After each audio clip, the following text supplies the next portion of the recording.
everyone, and welcome to the second day of the National Collegiate 100 Conference.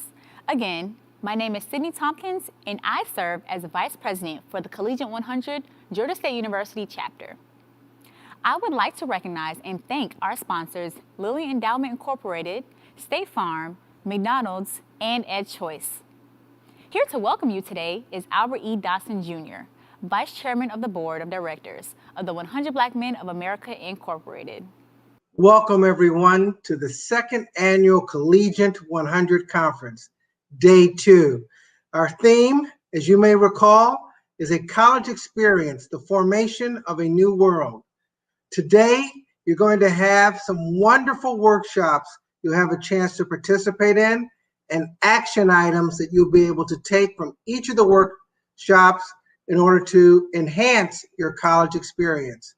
We, the 100 Black Men of America, recognize that each of you have committed to the principles of the 100 while in college, mentoring each other and mentoring those in the years below you, and preparing yourselves for the next phase of your life.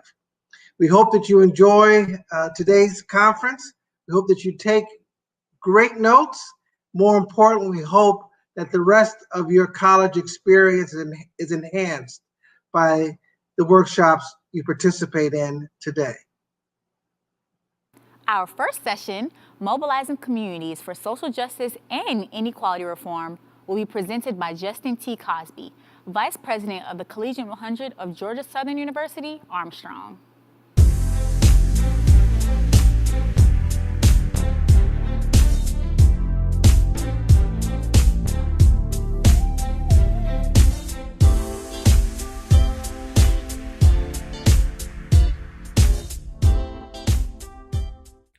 I'm Justin Cosby, Senior Majoring in Elementary Education and current President for the Collegiate 100 chapter on the Georgia Southern Armstrong campus.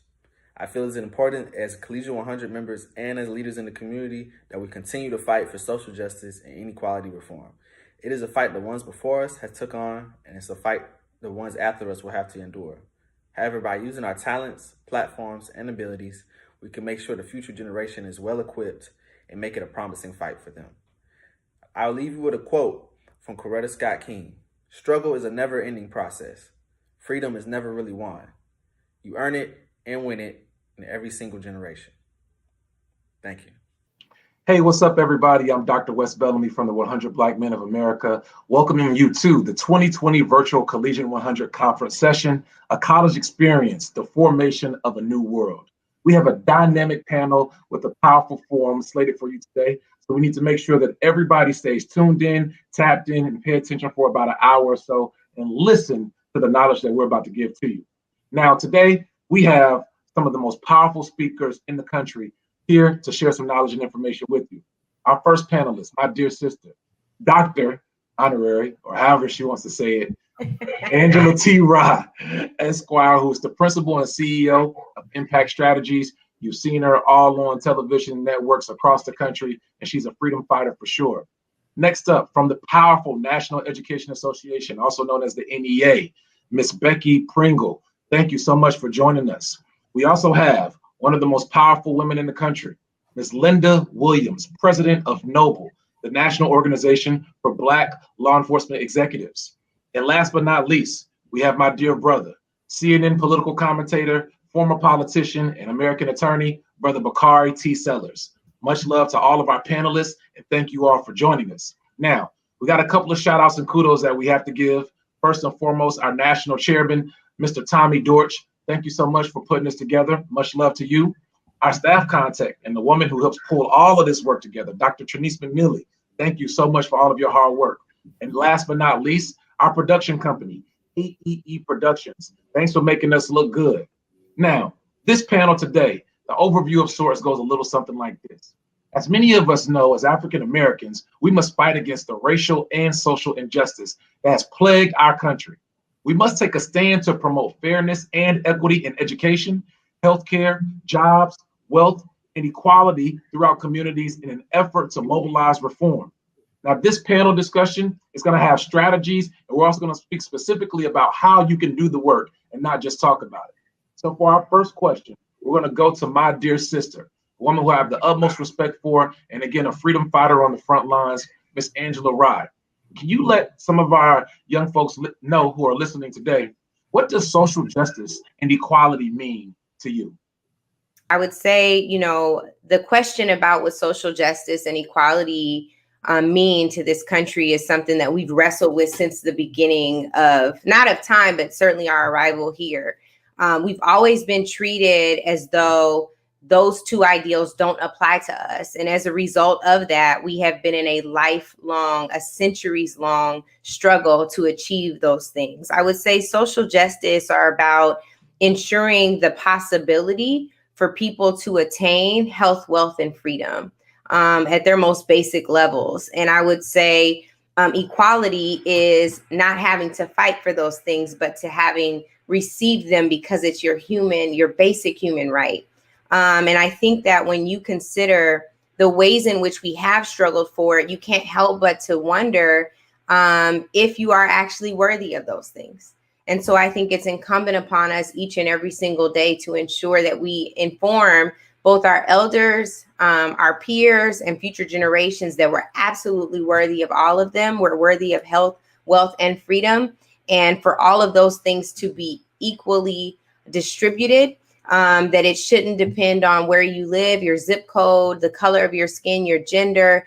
It should be yours because you are here. Well said, well said. Ms. Williams, I'd love to get your take on that as well. What does social justice and equality mean to you? Thank you again for having me, and echoing just what my sister Angela said. It's that equal distribution of wealth, opportunities, and privileges that we are born with, that we are given, even as we think about the Emancipation Proclamation, the end of slavery. It was a byproduct. It wasn't intentional as a means to end slavery. And even as we have evolved, it still does not take in consideration the Black person, the African American, to whom we were born and have those rights. So in layman's terms, it's equaling the playing field, leveling it so that we all have the opportunities to achieve our maximum potential in whatever area or walk of life we so desire.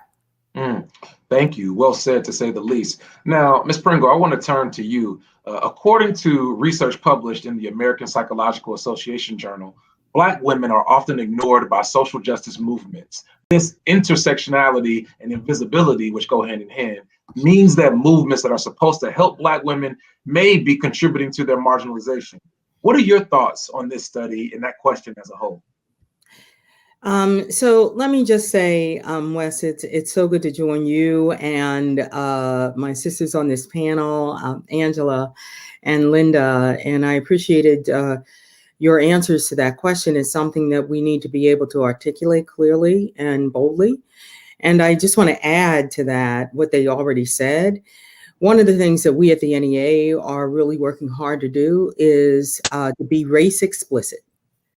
For far too long, this country has turned away from absolutely needed discussions about race. And so when we talk at the NEA about justice, we specifically talk about racial justice, that systemic and fair treatment of people of all races that result in outcomes that are fair for everyone. And we also talk about equity. We know that not everyone has what they need when they need it. And we as a system, since the system in education, as we talk about what our students specifically need, we know that we have to provide the resources that some of our students come to us without. Some of them have different resources. And so we have to center our conversations in racial equity. While some have created systems and practices that would contribute to Black women being invisible, from the women's movement to the civil rights movement, leaders like Sojourner Truth and Fannie Lou Hamer and Shirley Chisholm and Stacey Abrams represent the dogged determination of every Black woman I know to channel their inner Stacey when she says that I will not consent or concede to anything that threatens my democratic rights. Black women have a rich and longstanding history of leading movements for justice. And we could just look at this election right now, every other election before too, but this one right now, Joe Biden wouldn't have been the candidate for the Democratic candidate, but for Black women. Joe Biden and Kamala Harris wouldn't have gotten elected in those key swing states, but for Black women. They were the deciding factor that turned Georgia blue. Right. More movements are realizing the power of Black women, from the movement, from the climate movement to racial and social justice, to economic justice, to housing justice, to fighting against food insecurity. All of those movements, Black women have been stepping up forever. And more people are seeing the power and understanding that we are not going to win unless they are creating the space for and honoring the strong, powerful, experienced voice, energy, and activism of Black women. Their power to organize with unapologetic activism for change. And they will never consent or concede to anything that threatens their democratic rights. Well said. Powerful, to say the least. See, I told y'all we had some dynamic speakers on here. You better take some notes, get your paper and your pen out. Now back to Sister Angela. Since we're talking to a group of college students, I have a question for you. How can college students support social justice movements on their college campus? What tips may you have for them? Well, Wes, we need to be listening to the young folks right now, because I feel like they're running circles around us on organizing. If you look at everything that happened in the streets this summer with George Floyd and Breonna Taylor and Ahmaud Arbery, that was under the leadership of young people. And so what I would say to them more than anything is, from a biblical standpoint, we know that there's nothing new under the sun. But what we also know is that there are some shifts that can be made. And a lot of that started with young people. I talk all the time about how in 2016, when candidates were basically required to say Black Lives Matter in the Democratic primary, that was young people that led that. When you talk about defund the police, whether you support the policy or not, that has traction in communities all over the country, and young people did that. When you think about the major shifts that you saw in corporate America, finally realizing that Black Lives Matter, so much so that they started putting it in their email signatures, and maybe not as many dollars as we would have expected from some of those companies that have overwhelmingly benefited from Black consumerism. That is still something that young people did. And so more than anything, I would just say to continue thinking outside the box, to not let the limitations of your forebears, of your ancestors, be your limitations. And I would say the other thing that is most important is listening.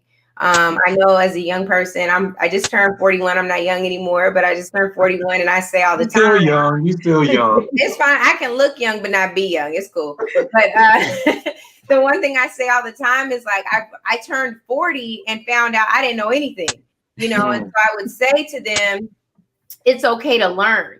Like my holistic therapist says, once you realize that you are going to be a lifelong apprentice, that is when you have reached the level of mastery. And so figure out how to coalition build, because we're stronger together. Figure out how to think outside the box, because maybe nothing is new under the sun, but certainly there can be some great ideas and innovation applied to what we know we need most in this country. And I would say, don't be afraid, like, dream big, fight hard, and seek out exactly what you want in this country. We'll all be better for it.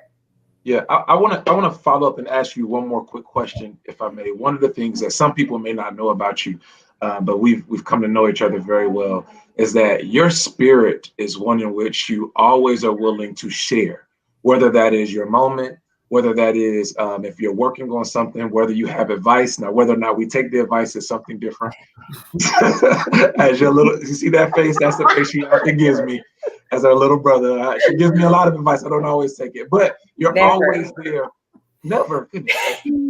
Rarely. Anyway, you are always willing to give advice and again, share your moment, share your platform, and just be there for people. How do we get, because we hear this adage oftentimes that we can't work together, or that we can't get along, or we don't do X, Y, Z. but I have plenty of what I call older brothers and sisters who do just that. How did you get to that point? And how can you give us some encouragement about sustaining that shared responsibility? And as Brother Jeff Johnson says, that family and community. I am grateful for my extended family. And what I can say is, so much of this is about like worthiness. So much of it is when you look at people who lead from a place of like wounded ego, you can tell because it is a very self-centered, self-absorbed leadership. We have a really good example of that right now in the White House, who refuses to concede the election. You all don't have to be partisan, but I certainly am. And I would argue this isn't partisan. It's just the moral thing to say and to do. And when you look at people who feel like it has to be all about them and that success is about beating someone else, it's about competing with someone else. What you have to learn in this journey, Wes, is that it's not a competition because nobody can be you better than you. And then when you get to the point where you understand that, you can also realize, man, I'm a part of this larger thing, this larger body, and I just have to play my role or stay in my lane, as my therapist likes to tell me, because I don't do so good at that sometimes. But staying in your lane isn't about limiting oneself. It's about understanding what your strengths and weaknesses are, growing in your strengths and trying to shed your weaknesses over time. But you're not doing that in competition with somebody else who has a different role to play on the team. I thank God for my parents because my dad is been very involved in lifelong activism, and Eddie Rye is a coalition builder and a collaborator. And so I grew up around that kind of very healthy leadership, seeing my dad constantly finding young people to put on, to train, to mentor, and never seeing them as threats. So I remember the first interaction I had with an older person that was threatened by me, and I was like, you're supposed to be equipping me right now. I don't understand what's happening. And so I never wanted to be that. I always wanted to be the person that if I had a platform, regardless of how small or large, I shared it. If I had something that I thought would be beneficial to someone, I gave it.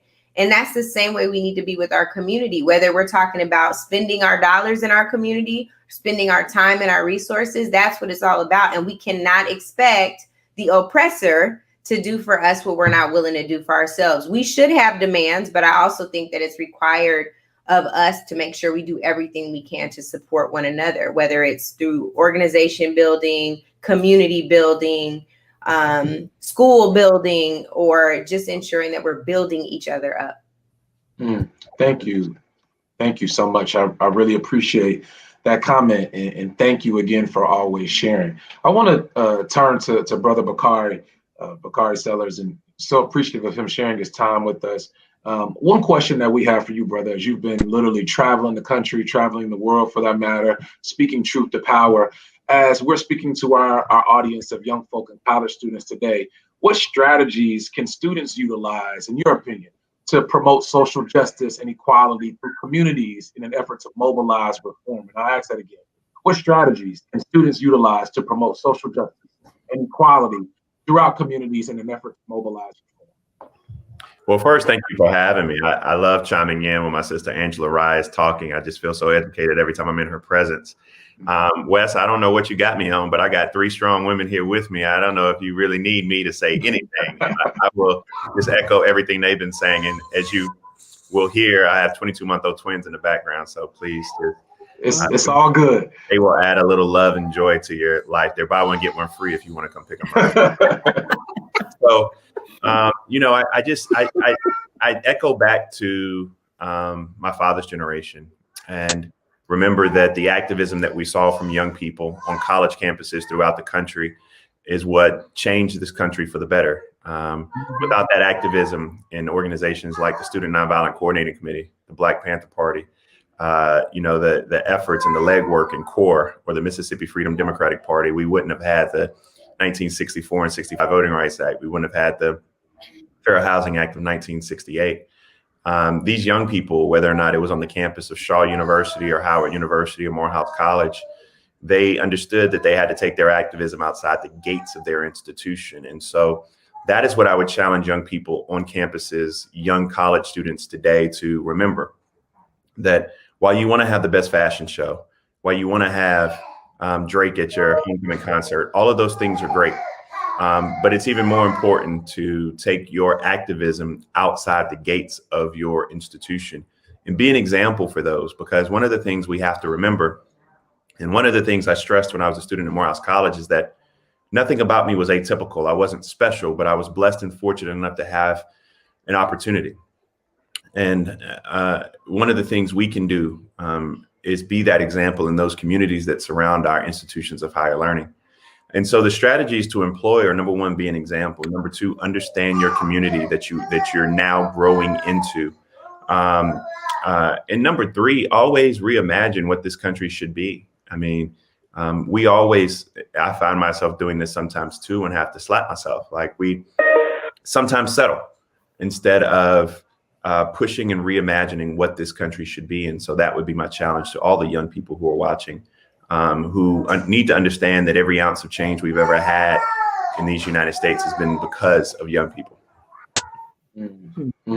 Thank you, brother. We really appreciate your comment. And thanks again for joining us, and love to those babies. Another quick question for the panel as a whole. So according to WKYC TV, our nation is at a turning point where many are beginning to take a hard look at racism in America. The death of George Floyd, a Black man killed at the hand of a white Minnesota police officer on May 25th, reignited a flame in the fight for social justice. Now, I would really question or quantify this question, because I think Black folk have understood that racism in America has been here for a very long time. But in any event, to continue, there's now a real hard look at social justice reform and police brutality. But all forms of racial justice must be addressed. Since that day in May, countless protests and demonstrations have taken place, but many are now asking, what next? How do we move forward? So what is the next step in the fight for social justice? I'd love to start with you, Ms. Pringle. What do you believe to be the next step in the fight for social justice for all of us? So I want to begin by acknowledging something really important that Brother Bakari just said. And that is that, we can't settle. We can't work from, decades long premises that are steeped in white supremacy culture. We can no longer say that we can't afford for every one of our public schools to look like our best public school. We cannot do that. So I just wanted to acknowledge that comment, because in this moment, that's the first thing we need to do. I mean, we are at a critical turning point. You're right, Wes. Of course, I've been on this earth for a minute, probably longer than all of you on this panel, certainly Angela.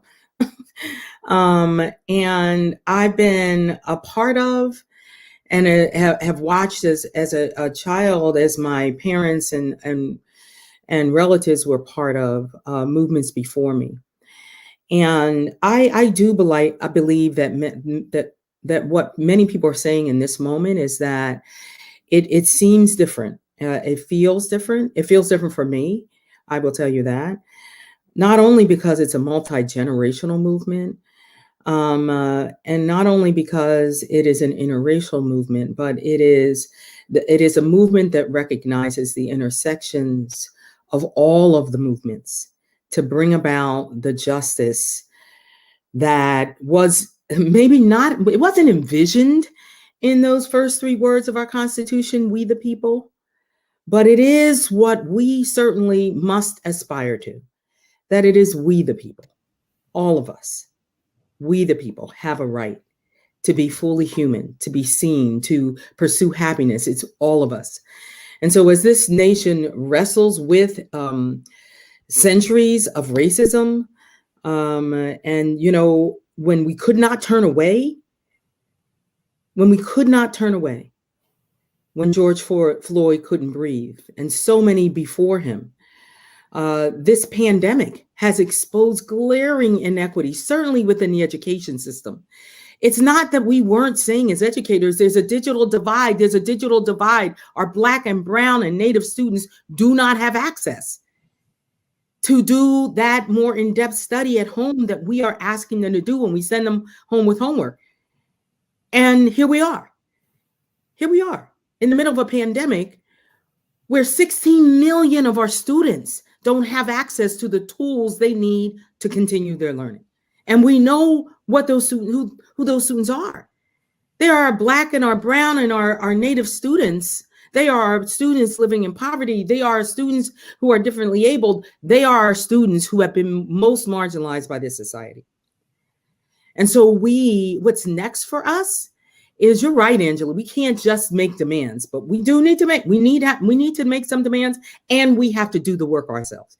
And the NEA committed ourselves to this work five years ago when we, at our national convention, said that we would take on the issue of institutional racism, and we would work to bring about racial justice in education. And so for us, what's next is continuing that work of building or creating that awareness throughout our 3 million educators, throughout our associations, looking at ourselves, dismantling that white supremacy culture, talking about implicit bias, building our skills around restorative practices and cultural competence. It's about changing our curriculum so that it includes ethnic studies and it recognizes the complete and accurate history of America. It's about diversifying our teaching workforce. It is about demanding justice for Black lives. And we're talking about decision makers partnering with us to examine the role of law enforcement in our communities and our schools. It's about making sure that Black voices and educators are included in decisions that affect their schools and communities. It's about demanding free and fair elections without voter suppression in Black and brown communities. It's about having those strategic, difficult, painful, courageous conversations with each other about how this country still suffers from the systemic racism in all of the systems that for us in education are compounding on our students. The housing injustice, the food injustice, the climate injustice, the economic injustice, the education injustice that is compounding to disproportionately impact the access and opportunity for our Black students. That is what's next for us at the NEA, is to build our capacity internally and broadly with partners so that we can take the action, the bold action that we must in this moment. Go ahead and preach. I don't know if we need to pass the collection plate over or get some holy oil or what we need to do, but that was a word right there. Thank you. President Williams, in your opinion, what are some next steps? Where do we go from here? You know, I was going to say the doors of the church are open, but thank you so much. You know, NOBLE, which stands for, serves as the conscience of law enforcement by being committed to justice by action. But what does that mean? You know, our strength is our unity. We all are different, but those uniqueness is what gives us our viability that makes us unapologetically unique. As we're talking about law enforcement, and we stand on with a couple hats, that we are the law enforcement that's raised our hand to serve and protect our communities. But yet we are this Black and brown skin. When we take these uniforms off, when we remove our badges, that we're part of the community.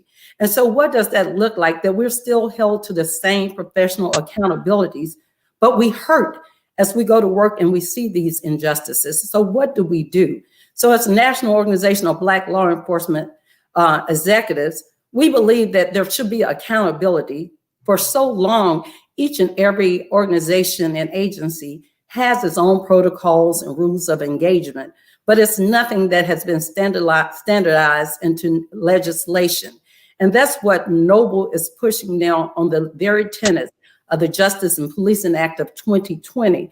Those very tenets that there has to be national standards of de-escalation, that we have to teach that. And there's an accountability when a law enforcement personnel does not do that. And even more so when they are denying an individual their constitutional right. And so not only do we exercise that, but you have to speak truth to power. Within my first week of coming into office, I was at a closure with Attorney General Barr being the only person of color in that room. And as by everybody was, I said, but sir, on the very day that I was sworn in, you stated that systemic racism does not exist. As I clutched my pearls, I said, just because one has not experienced such does not negate its existence. This is nothing that you or anyone can tell me born Black and gonna die Black. I know this to be true. In 30 years as a federal agent, coming up through the organization and just living every day, that I know this to be true. So first we have to acknowledge that there's a problem. And when we collectively use our voice, we have to present ourselves to those decision makers, those people that have the power to make that change. And as I have started, as Bakari, you made me smile when you said reimagining.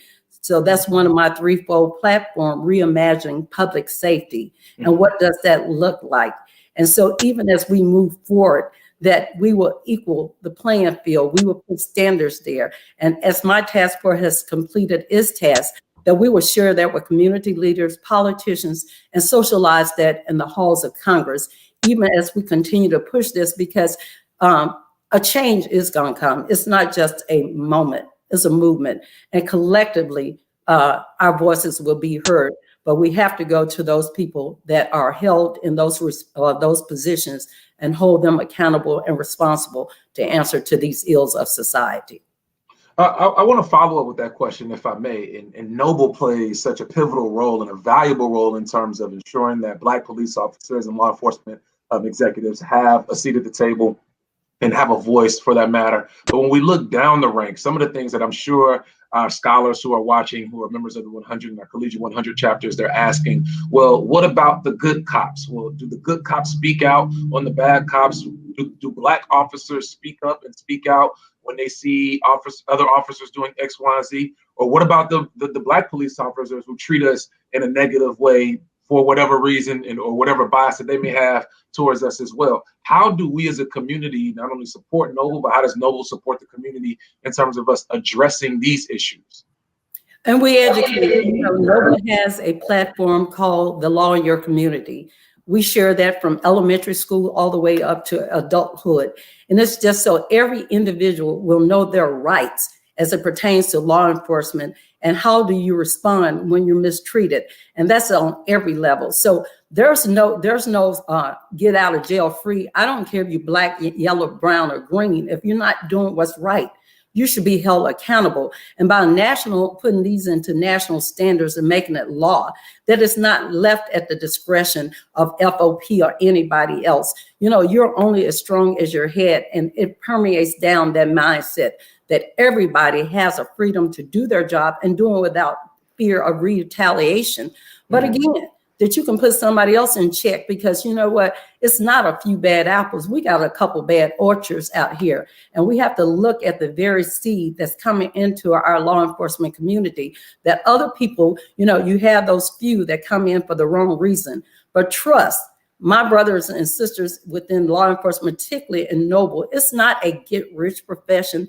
They do it for passion because they care and they want to be the change that they wish to see and to protect and serve. And you do that by building those reputable partnerships where they're respected in their community, but they respect the culture and the diversity within the communities that they protect and serve.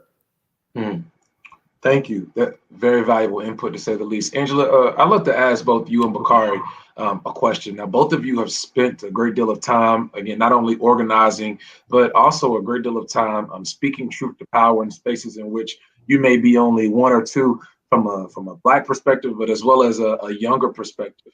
How important is it when you all are on CNN or on different platforms speaking about what's going on in the world of politics for us to be represented, to tell our story? And then I would follow up with that question with, how do you encourage young people to know what they're talking about when they go in these platforms? Not just spit out things from the top of their head, but be informed. How do we do that? Wes, that is so shady. So Well, no. Because if I go on TV and I say something that ain't true, I know I'm gonna get a text. And somebody, hey, tighten up. So I mean, seriously, how do we encourage our folks that go on when you have these platforms and know what you're talking about, not just talk because you're on TV. Yeah, I get this question around. I want to be like you. I want to do commentary on CNN. I want to be a political commentator. How do I do that? And I'm like, tell me about your job. Where did you work?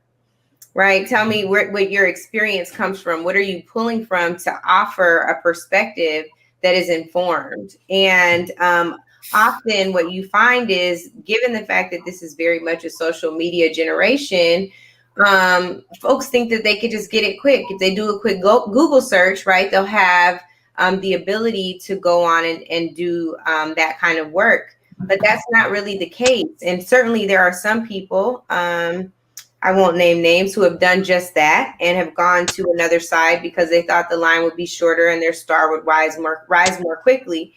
That can certainly be, you can do that, but I hope that you're able to sleep at night selling your people down a river.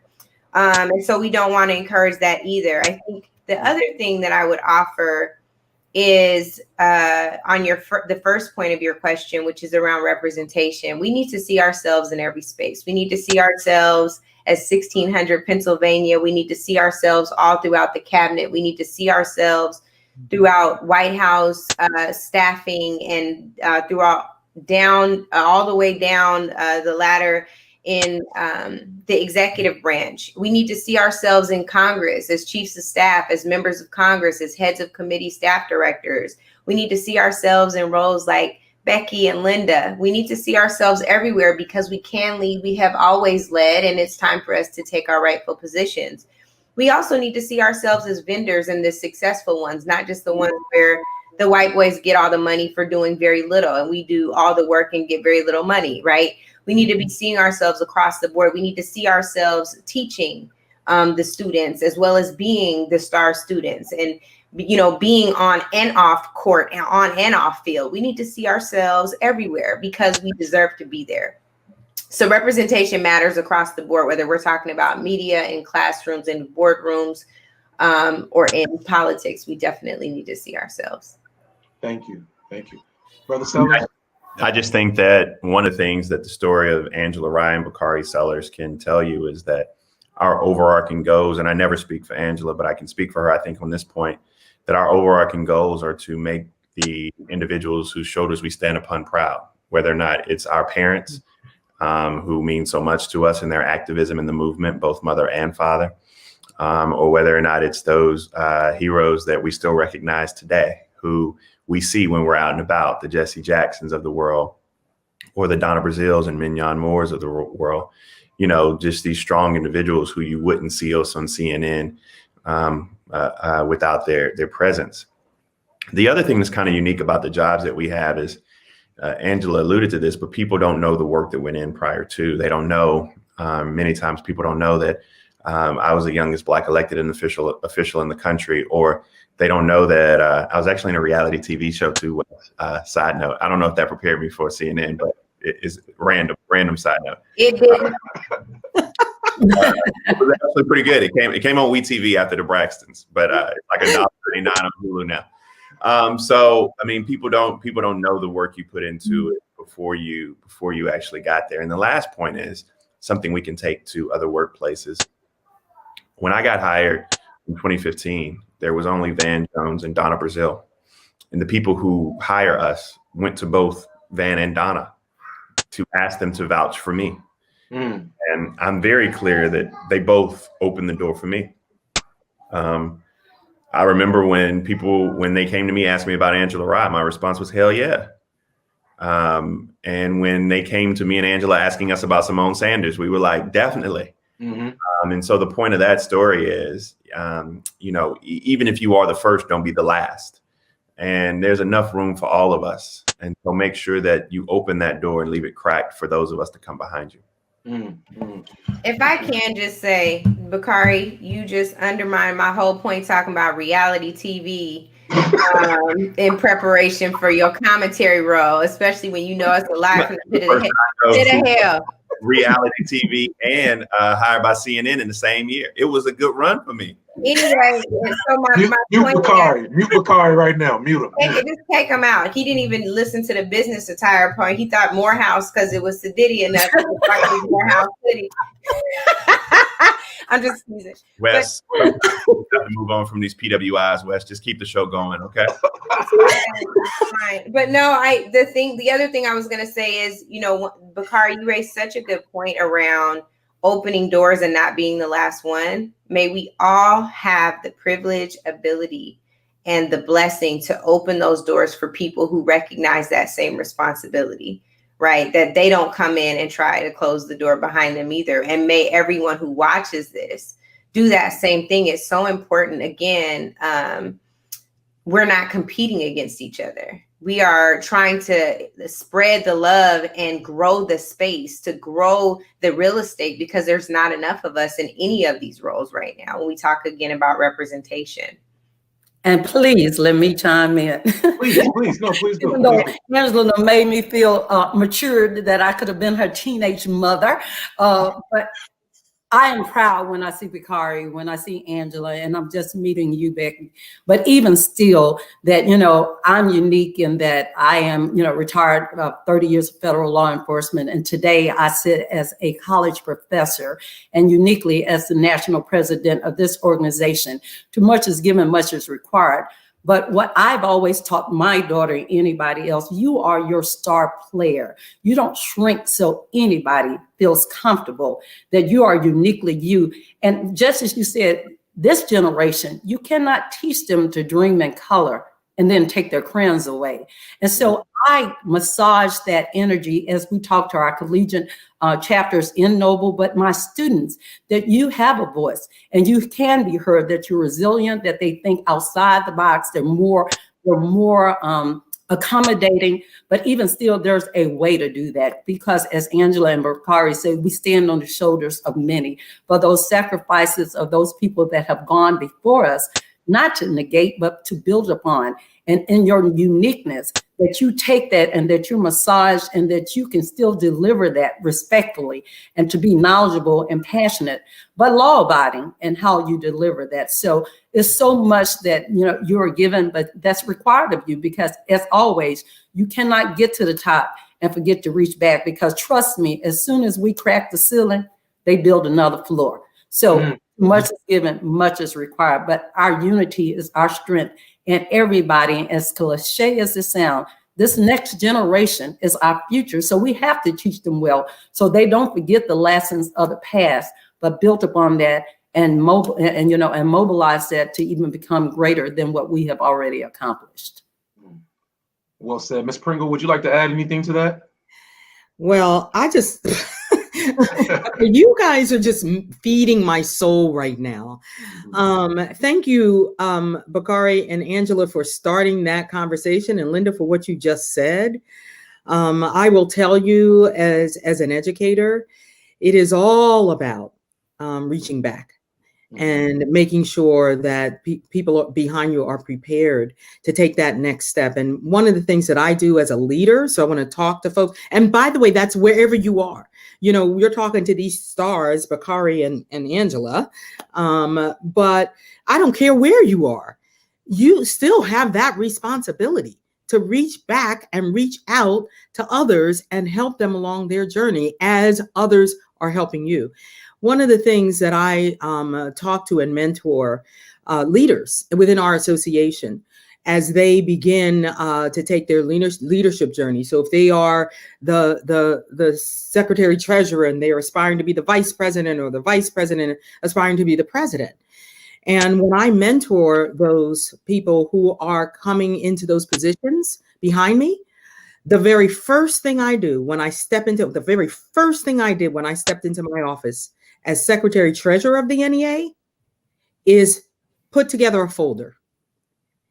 And that folder was for the person coming behind me. I needed to do that day one. You need to prepare. You need to go out and seek and nurture and encourage people who look like us, that they can do it, and that you are there to help them do it. But you have to be intentional about it. And that's why I have that practice myself. And as I teach others, I encourage them to have that, because, for those of us who've been around for a while, we forget a few things. So we have to write it down, and I write it down so I don't forget to share what others have shared with me. So yes, and amen.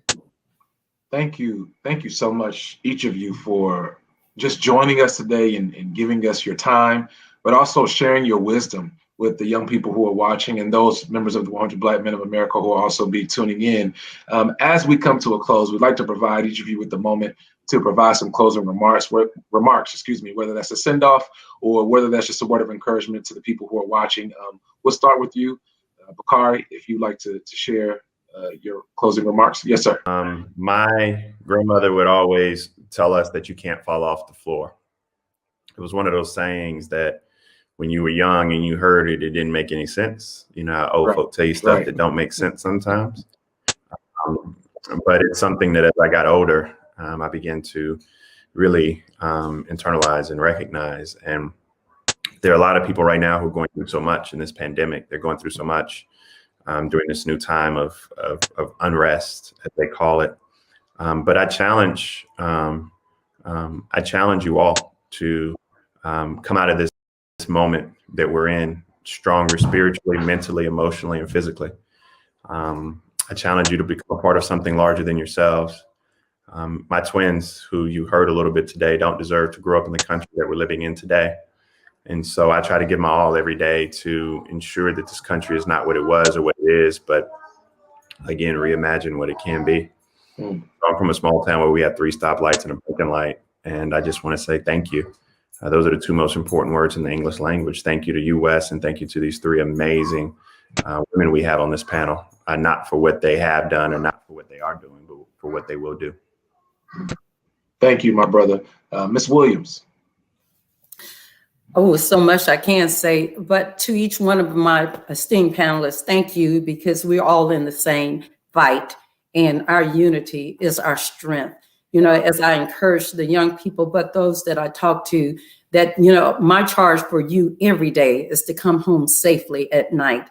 But we have to keep fighting for the systemic racism and the injustices in our society, because in the end of the day, for us to uniquely live as we were created to be, justice must be fair, justice must be equal, and justice must be transparent.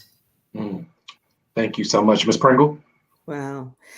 Oh my. So I want to end just by thanking 100 Black Men for all you do every day to guide and shape the next generation, helping young people to live into their brilliance. To my sister in this struggle, the amazing Angela Rye. Oh my goodness, it's so good to see you. Always seeing you standing in your power and speaking up for all of us. Thank you. Linda, it's so good to meet you, and thank you for the incredible work you're doing with Noble. I'd love to partner with you on some of the complex issues you're taking on. Oh, Bakari. Oh my goodness. Yeah, we have some work to do together.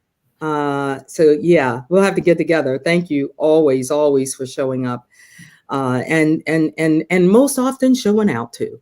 I thank you for that. And Wes, thank you for pulling together this amazing panel. I want to say a couple of things. A topic that wasn't covered, Wes, and that is, this is tough. This is difficult work. And as we share some things for our listeners to think about, is I want to remind them to take care of themselves. I want to recommend to them the author Rhonda McGee. Reading her book about the inner work of racial justice, healing ourselves and transforming our communities through mindfulness. We've got to take care of ourselves. This is soul-wrenching work to lead a movement around racial justice. So I want to encourage everyone to do that. I want to lift up something that I think it was Angela, but one of the panelists was talking about with our young people. It is so important. It is so important for us to create the space for them to lead. They are leaders. They are leaders right now. And they've already told us they're not done yet. And they are leading right now. And we need to encourage that. We need to build them up. We need to use as our example Ella Baker, who worked with them to create SNCC in the throes of the civil rights movement. Just lift up our young people. And then lastly, I just want to say, know that the 3 million members of the National Education Association, the largest labor union in this country, are going to get into good trouble every day in every state, in every community, all over this country until we have racial and social and economic and education justice. The justice all of our students need and deserve so they can live into their brilliance. And let me say this, our kids are watching us. Our kids are watching us.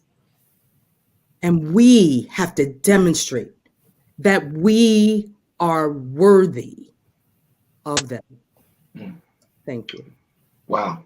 Thank you. Thank you so much. And last but certainly not least, dear Sister Rai, would you like to share your closing remarks? Sure. Thank you so much, Wes, for having me. I do not thank you for having me go after Becky. That was so powerful and worthy of an ending. Yeah. And so I just want to tell all of you, thank you for sharing time with me today. Wes, thank you for everything you're doing with 100 Black men, with our Black Party, in the classroom and everywhere else. Just thank you for always stretching us to be our very best. And I would say to the young folks who are watching that Dr. King defined power as the ability to achieve purpose. And so I hope that every day you wake up, you realize that you have a purpose here on this planet because you woke up this morning. And go fulfill it. We are in the midst of a pandemic within a pandemic, and there's another pandemic on top of that. We are facing COVID, we're facing racism, we're facing economic injustice, we're facing all of the unfairs that you could imagine hit our community. And what we have to realize is that power to achieve purpose, to see something different, still resides in each one of us. And the sooner that we can attain that, we can come to that realization for ourselves. On the other side of that realization will be liberation. On the other side of that realization will be real freedom. And I think that we have to recognize the full strength of our power. We are so very powerful. You are so very powerful. Please move and act accordingly. Thank you so much.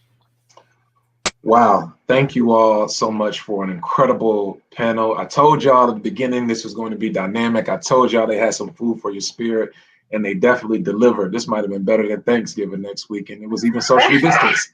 So thank you all so much. We would be remiss if we did not thank and give kudos to the 100 Black Men of America for putting together this panel.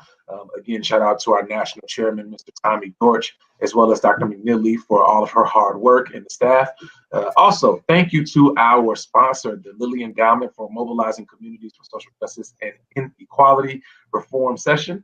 Thank you all so much again, our dear panelists, for joining us. Please be sure to support the 100 Black Men of America. You can find us online at 100bmoa.com.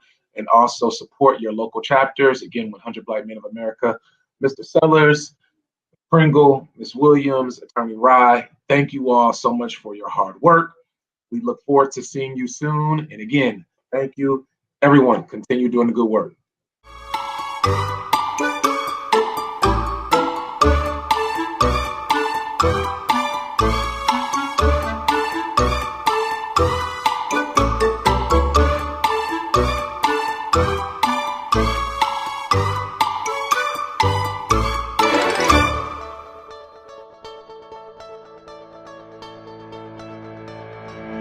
Partnership and Black and Positively Golden. Through our Black and Positively Golden movement, McDonald's is proud to partner with the 100 Black Men of America's Entrepreneurship Pitch Competition to help 3 young Black men win money to further their business. This is the second business pitch competition we've supported this year, with the first being with Essence Girls Uniting, for which we gave money to 2 young women. It's now time to pay it forward to the fellas. This partnership is just one example of our continued commitment to elevating the next generation of leaders. So, Without further ado, I'm excited to share with you the McDonald's Entrepreneurship Pitch Competition winners. In third place, taking home $1,000 is Tyler Fisher, 100 Black Men of Triangle East Incorporated. In second place, taking home $1,500 is Myquell Lewis, 100 Black Men of Tallahassee Incorporated. And the grand prize winner, who will get $2,500 to help their business, is Kenneth Roach, 100 Black Men of Triangle East Incorporated. 100 Black Men of America congratulates you. We look forward to seeing the success of your businesses.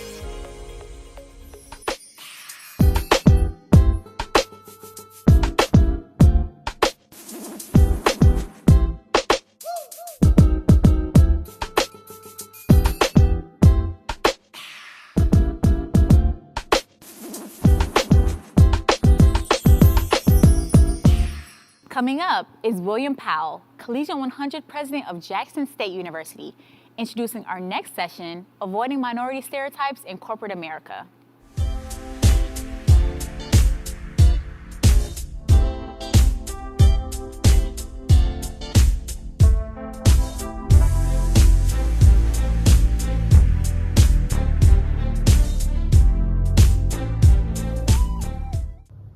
Greetings to all. I am William Powell. I am a senior civil engineering major from Kansas City, Missouri, and I currently serve as the Collegiate 100 chapter president at the Jackson State. Stereotypes can easily form in our minds. They can often lead to prejudices as well. As African American people, stereotypes are always seen to be targeted at who? Us. As the Black man, we're always stereotyped and provided with less financial opportunities. And for the Black woman, it can be quite a challenge when trying to overcome that glass ceiling while also avoiding being labeled as that angry Black woman. Sooner or later, it's going to be our turn to navigate and enter that corporate world. I want you guys to do 3 things. 3 simple things. 1, grab a pen. 2, grab some paper. And 3, grab your attention. Why? Because during this next session, panel experts will discuss strategies college students like you and I can use to achieve financial success while avoiding the negative stereotypes in the workplace. Greetings and welcome to the 100 Black Men of America's Virtual Power Forum, Avoiding Minority Stereotypes in Corporate America. This session is sponsored by State Farm, McDonald's, and the Lilly Endowment, and it promises to be a wonderful and dynamic conversation. I'm Reverend Edward L. Anderson, a pastor in Los Angeles, and I am being joined today by some powerhouses in our Black community, people who are the cutting edge of business. Our panelists today are Jimmy Gillespie. He's the Vice President of Agency for Sales at State Farm. Mike Holloman is the Senior Vice President and Treasurer at Hilton. Angela D. Harrell is the Senior Vice President and Chief Diversity and Corporate Responsibility Officer for Voya Financial and President of the Voya Foundation. Perry Jones is the President of Diageo North America. And Elizabeth A. Campbell, who is the Senior Director of Marketing and Cultural Engagement Strategy for McDonald's. We are here to have a wonderful conversation around how do we avoid minority stereotypes in corporate America. Black men are constantly being stereotyped in America and are provided with less financial opportunities. Being a woman in corporate America can be challenging when attempting to overcome the glass ceiling that prevents career advancement. However, the challenge is even more difficult when Black women are stereotyped as being an angry Black woman. You know, that's anti-Blackness. How can we avoid this stereotypical behavior in corporate America? You may be wondering, and I'm glad you've joined us, because during this session, panel experts will discuss strategies college students can use to achieve financial success while avoiding negative stereotypes in the workplace. I'm excited about this conversation. It's a much needed conversation as our nation is going through transition and changes. And so to begin our conversation today, I'll open it up to everyone with this question. How does stereotyping affect the workplace environment? How does stereotyping affect the workplace environment? Let's start with Brother Jimmy Gillespie.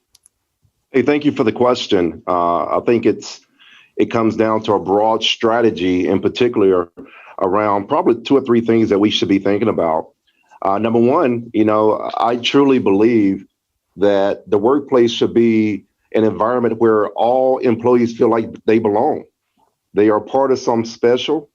They contribute, and they have a voice that is inviting to the conversation. So that's critical. That to avoid the stereotyping that exists in corporate America, we have to be a part of that inclusiveness for all of our talent. So one is we have an obligation, leaders, anyone that's connected to the organization have to be a part of that experience about how do we create this space for belonging.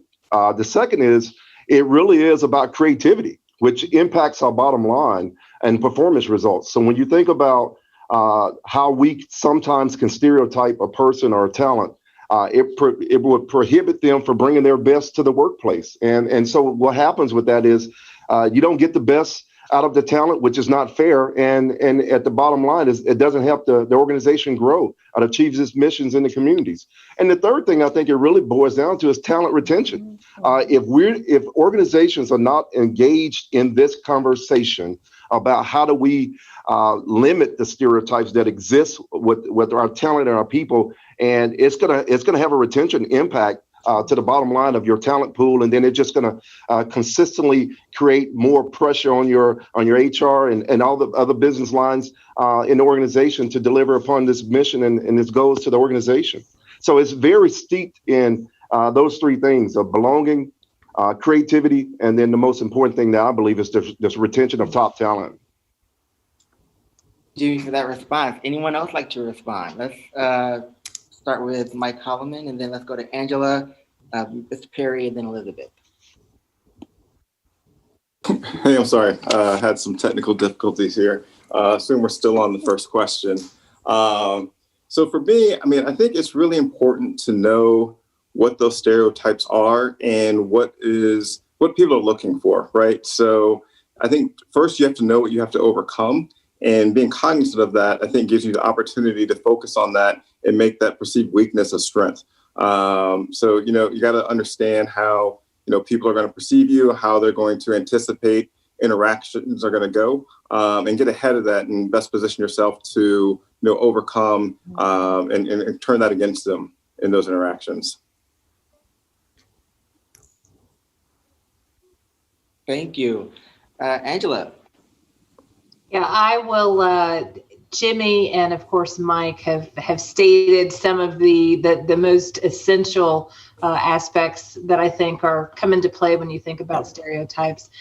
And I, just in terms of my role, I really am at that center of culture at Voya Financial. And so for me, that sense of belonging is what is so very important. And stereotypes or microaggressions or assumptions that we all have about others, we all have them, gives us oftentimes a one-dimensional view of them that cheats us of really knowing and understanding them, and also cheats them because we have made certain very, very narrow assumptions about them. And, you see it coming to play even when you think about career progression and a woman who may have small children. And someone says, oh, wow, this job requires a lot of travel. And so, this isn't the kind of opportunity for Angela. Making that decision for me based on the stereotype of a mother with small kids can only do this kind of role, can only have this kind of opportunity. And so I think, part of what we have to recognize is that that's how our brains work in a fast-paced kind of way. So we've got to slow down long enough to start to explore and understand the differences that we all bring. And those are the differences that we were either born with or those that we acquire throughout our lifetimes, and look at people as a whole, comprehensive, complex individuals, and not through this lens of single stories. Mhm. Thank you for that. Perry, anything to add? Yes, and I'm not sure if there's much that I can build on that hasn't already been said, but we do have to understand that those stereotypes exist. So as we come into the workforce and knowing that those stereotypes exist, it's really how do we strike the right balance between not being this typical individual and then also being true to ourselves. And I tell you, it's a juggling act. So when you come into an organization where you know that exists, first of all, get a chance to know the players. You can't get comfortable with everyone from day one. At the same time that they're checking you out, you're doing the exact same. So when I say I can't build on any more than what everyone has said, but it does exist. And what we have to learn is how do we manage through that environment? Very. So, Elizabeth, I'm going to come to you, but I want to kind of shift the question a little bit and move. We've been talking about stereotypes, and Perry brought up a whole thing around knowing that those stereotypes do exist. And when he was saying that, it reminded me of something that my beloved sister-in-law, who's a stubbornite now in corporate America, always used to say, which is learn the game, then know how to beat the game. And so I would like to ask you, Elizabeth, are there any strategies that you found that work to best alleviate the negative stereotypical behavior in the workplace? Are there any strategies that you've developed that you would like to share with us? So first of all, I will say that you should always be continuously learning. So as many strategies as we can put out there and share, it's really about making sure that you're learning, you're adapting, and you are looking at the environment that you're in. So in terms of how do you move past those stereotypes, I would say it's about seeking education. It's about seeking understanding, because there's a tendency that when people are being stereotyped, they will overcompensate to try and make sure that they are not being perceived in a certain way, which will make it sometimes worse. As well as there are individuals who are doing the stereotyping, who just don't realize that that's what they're doing. So what I have a tendency to do is to just ask questions. And I don't try to frame it so that I'm embarrassing the person who may be doing the stereotyping. What I do is I just try to ask questions to seek understanding and to get them to pause and think about what they're saying or what they're doing and how it may be affecting someone else. And then I will even ask them for examples. And once they start talking it through and hearing themselves say various things, they actually pull back and they realize that they've been stereotyping, and they will try to, stop from moving forward. Doesn't work all the time, but it works some of the time. I love that. So ask questions. If you're watching this, write that down somewhere. Yeah. Ask questions. Are there any other strategies from our panel? I got a cosign on Elizabeth. I've got an example. When we started focusing on disability inclusion at Voya, I remember I was at a conference and I was having a conversation with leaders from other companies, and they said, well, we got to figure out what kind of jobs people with disabilities and special needs can do. And I said, so you mean kind of like figuring out what kind of jobs women can do, or the kind of jobs that Black people can do? Elizabeth, I might have been trying to embarrass a little bit. That's okay. Sometimes you have to. but it's just this kind of realization that, again, you've made assumptions. Yep. That, because someone is an amputee, because someone has cancer, because someone has, mental illness, that they do not have the skills and talents to bring into your organization. And so it's sometimes asking those people, asking questions of people so they say, ooh, wait a minute. Yeah, I jumped a little bit too far in my mind around assumptions. Yep. Beautiful. Would anyone like to respond? Perry, James, Mike? Oh, sure. I'll jump in here a little bit on this conversation because I'm just speaking from my own career. One of the things I've learned in helping others feel a little bit more comfortable in the conversation, right? I think it's important to establish networks, powerful networks and mentors that is willing to listen to your story. And we have an obligation to help them understand our unique backgrounds, that how we grew up, or the culture experience that we are surrounding ourselves with, and then how we're bringing this into the workplace. I've taken ownership of that throughout my career to expose myself to others and then allow them to experience who I am as a person, and then and try to create this perfect mix of inclusion, right? And that's what everyone is trying to work towards achieving. I know at State Farm we spend a lot of time and energy not only talking about it from a business strategy standpoint, but also how we're helping our agents, the whole organization see the desire to be more responsive and represent our communities that we serve. And it fits very nicely into how we have the obligation to, as leaders, right?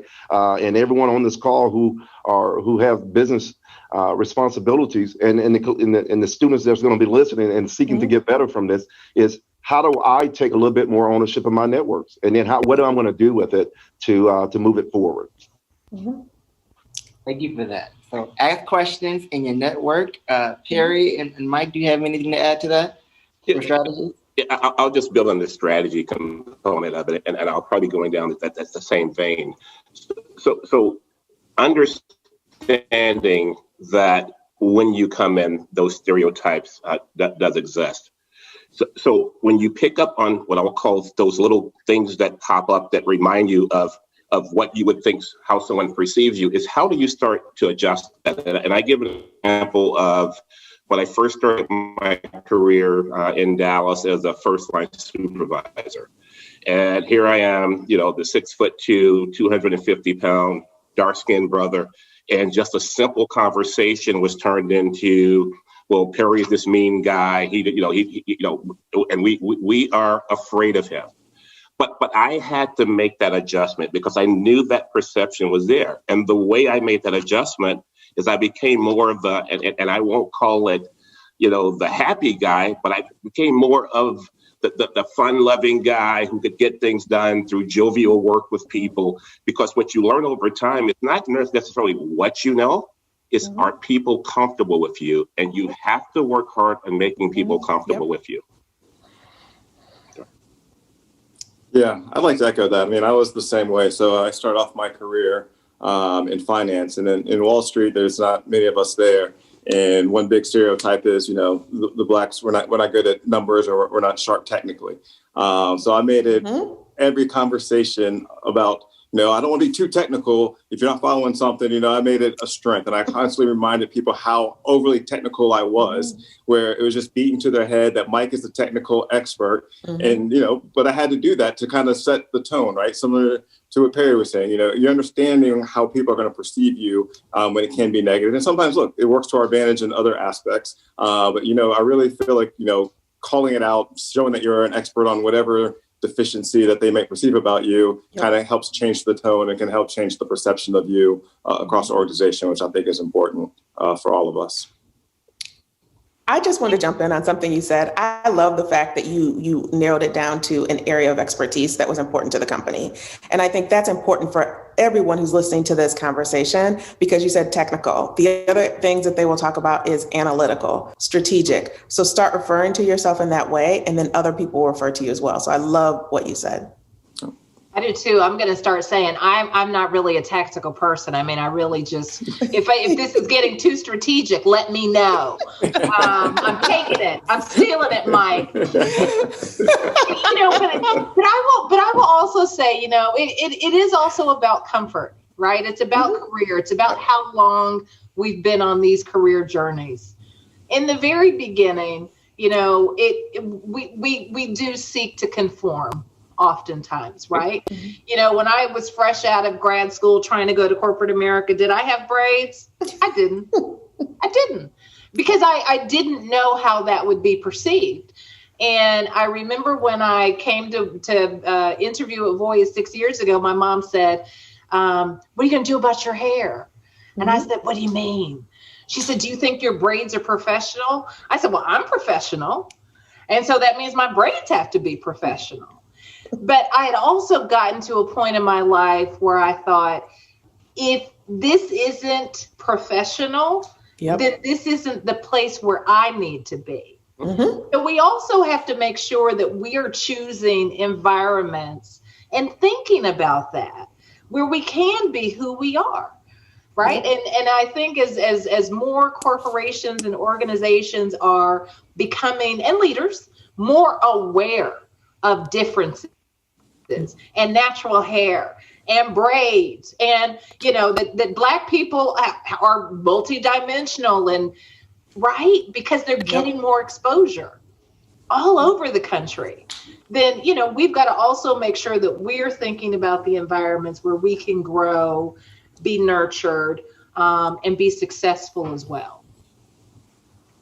I love that you said that, Angela. And I'll say in California, we have the Crown Act now. So if you do, you can wear your hair whatever way you need to express who you are, to show up who you need to be. But you was talking about the journey in your trajectory of your career, which leads me to another question that I have is about retention. Okay, so let's, Isabel Wilkerson wrote the book Caste and let us know all about how America's structured these days.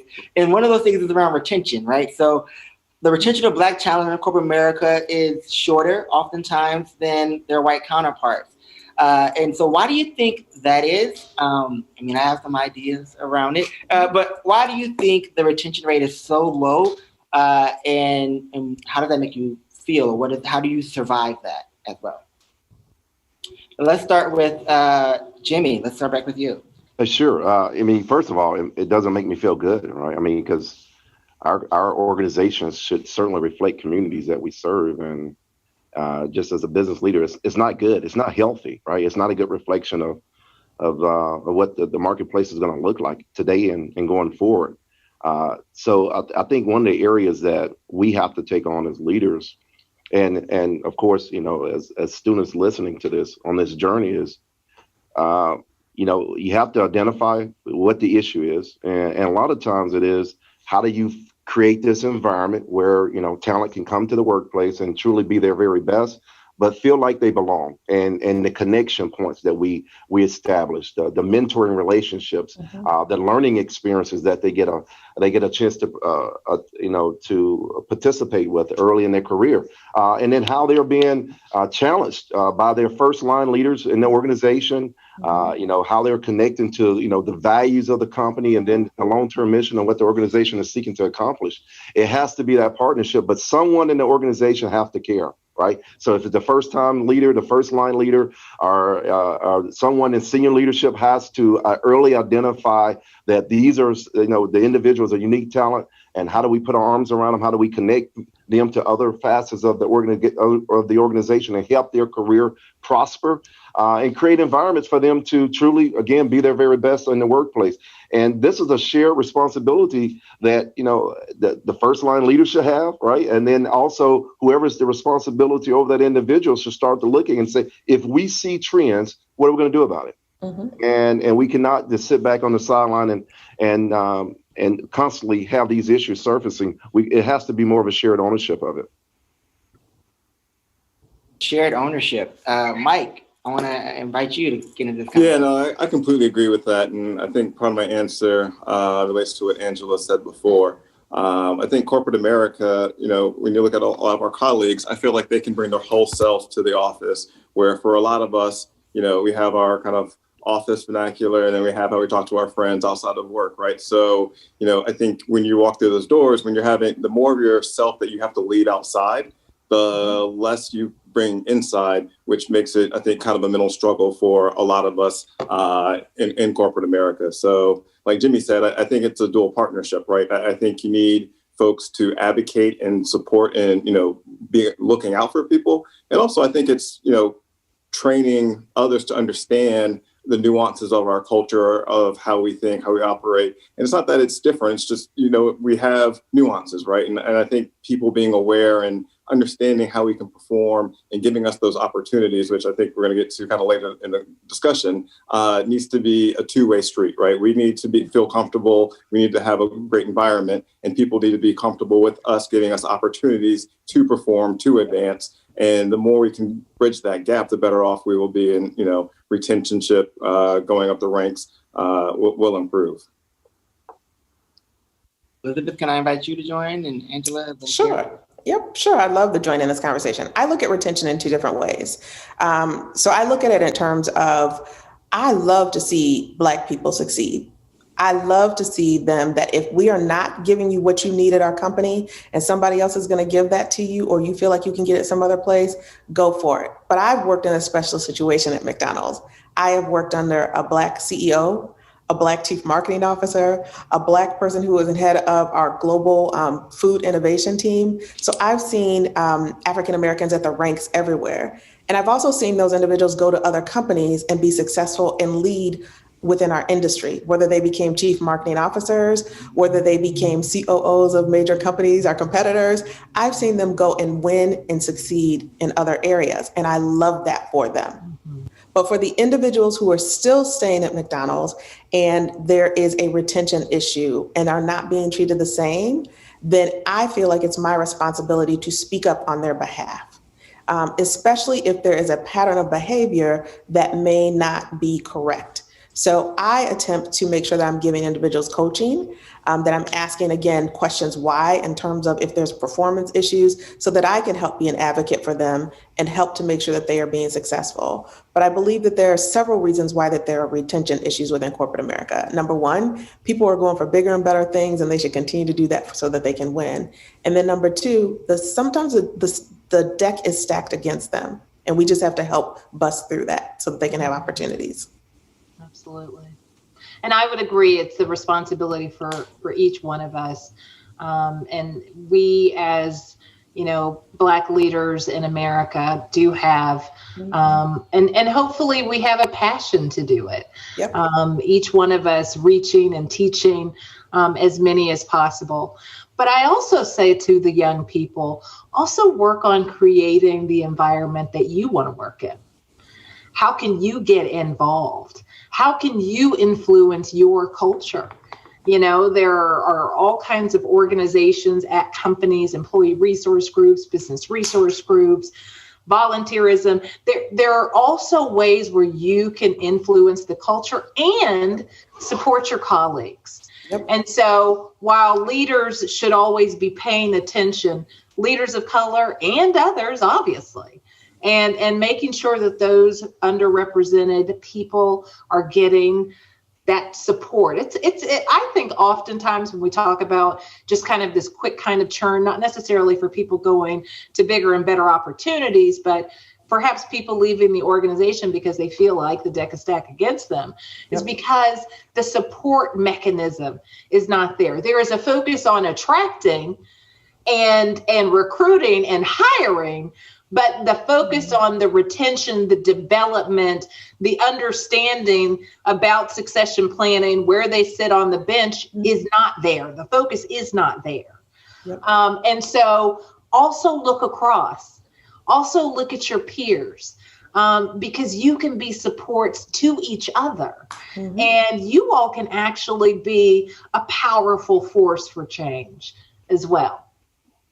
And just to quickly build on that, so as we're talking to the Generation Next, it's really around, and guys, if life was easy, we'd all take the easy route, but life isn't easy. So when you pack up, and I won't use the term run, but I'll say pack up and run, what you're not doing is you're not fighting the battle for that next generation. So spending the time to break down some of those barriers, and then making sure you're reaching back and pulling others with you.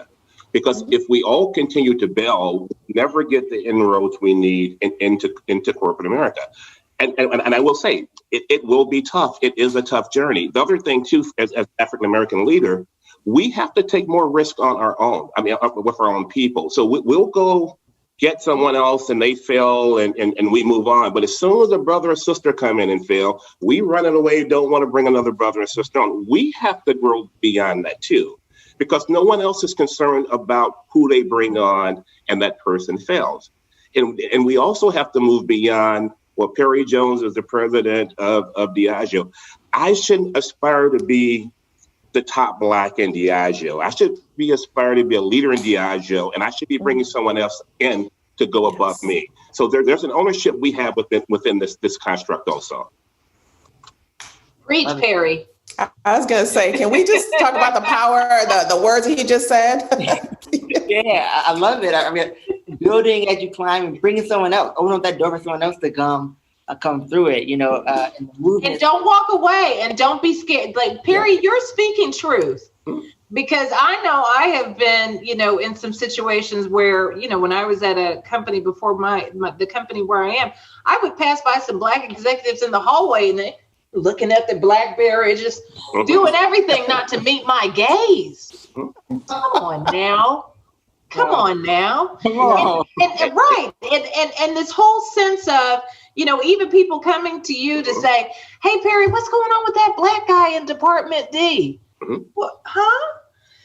So we also have to make sure that people understand that everybody is everybody's responsibility, right? And not just the Black people are responsible for the Black people.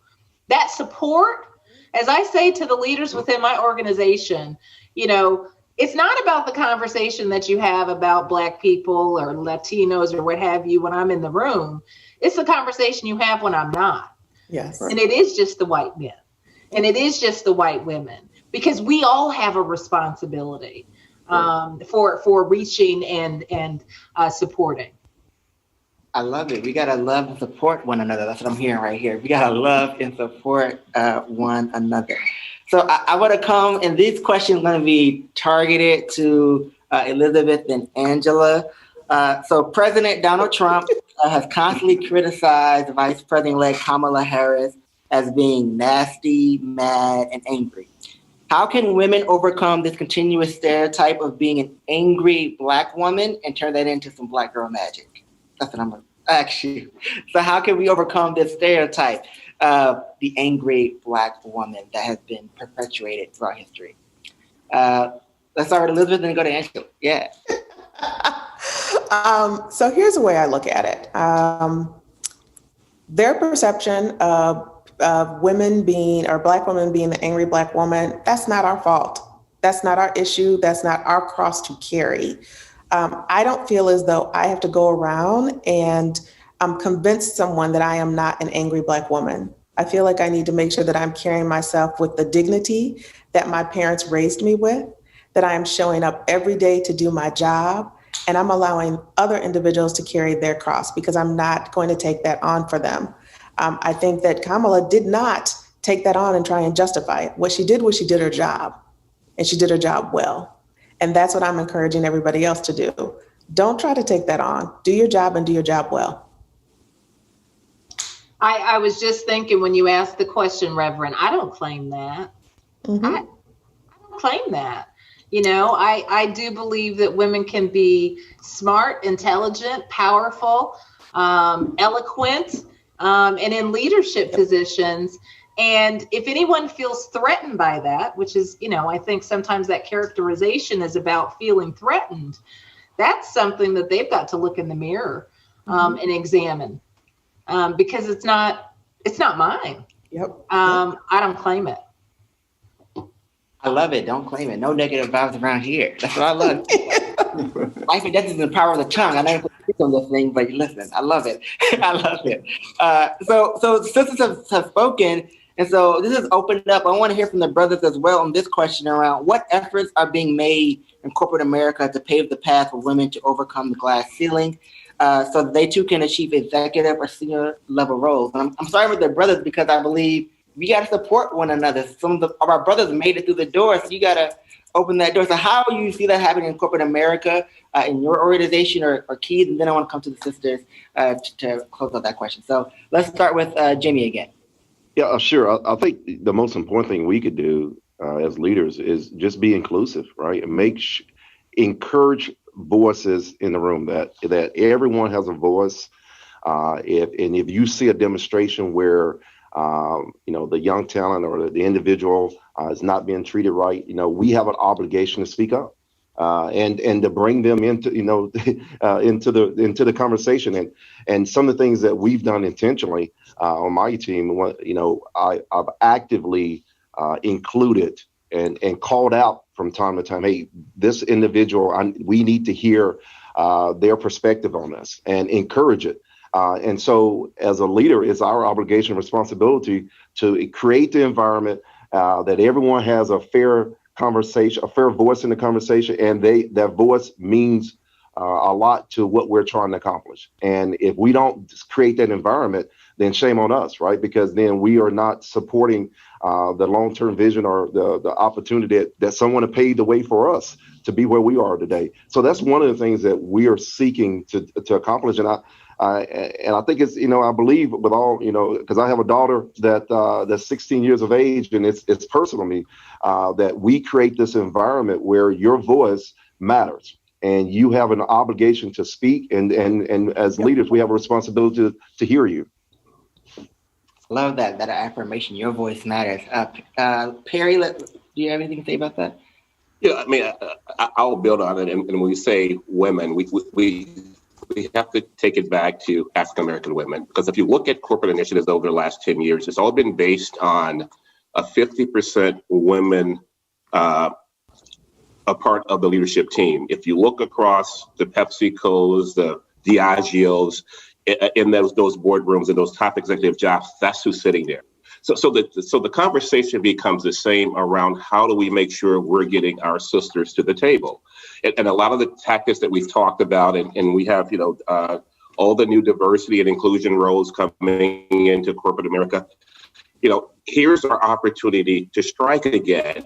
And we can't miss this opportunity, because I think if you guys noticed, we went from Black Lives Matter to, you see all the Hispanic initiatives, but we have to capitalize on the moment we're in. But women is not an issue at the executive levels. It's women of color who are still misrepresented there, underrepresented there.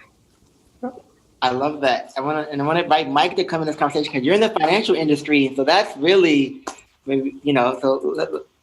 I think my comments are pretty similar to Jimmy and Perry's. And, I think as leaders, we need to also be able to think creatively, right? So, I think when you're in certain areas of finance, it's heavily male dominated, it's heavily white dominated. And when you're looking at hiring, a lot of us don't have the same maybe check marks or pedigree as somebody else, but are equally as capable. So I think, when you're looking at those decisions, it's like, hey, I know this person may not have gone to Penn or Harvard or whatever, but they're capable, they're strong, they can do the math. Let's give them a shot and give them an opportunity, right? So I think you have to be able to, think outside of the box, and also understand that, top talent comes from a variety of pipelines, not just the traditional ones that are in a lot of industries. And so being willing to be courageous and give those people the opportunities will help give them the credentials that they need to go up the chain, right? So you're not going to, be an analyst and become CEO. There's a number of steps that you got to do to get there, and you need to get on, a track. And, there's various tracks you can get on, but if we don't help people get on that track, they're never going to get to that level of being in the boardroom. So I think it's all about, opportunities and getting people the pipeline, and also being courageous to step up as leaders, as organizations, looking in the mirror, taking a real look in the mirror and say, what does my team look like? Every time you look in the mirror, it's real, right? You can't hide.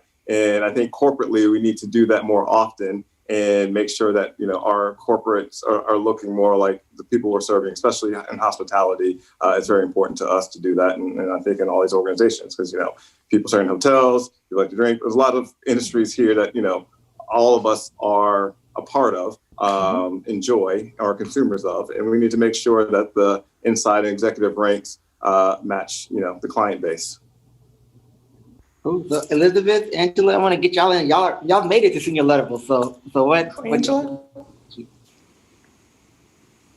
I think that it is the time of the woman, and definitely the time of the Black woman. And I see us rising in all kinds of industries, public and private sector, and it is exciting. And yes, seeing Vice President-elect Kamala Harris is an inspiration to all of us. She just got one more step. I mean, the ceilings there's already glass on the ground, so watch where you're walking. But wow, right?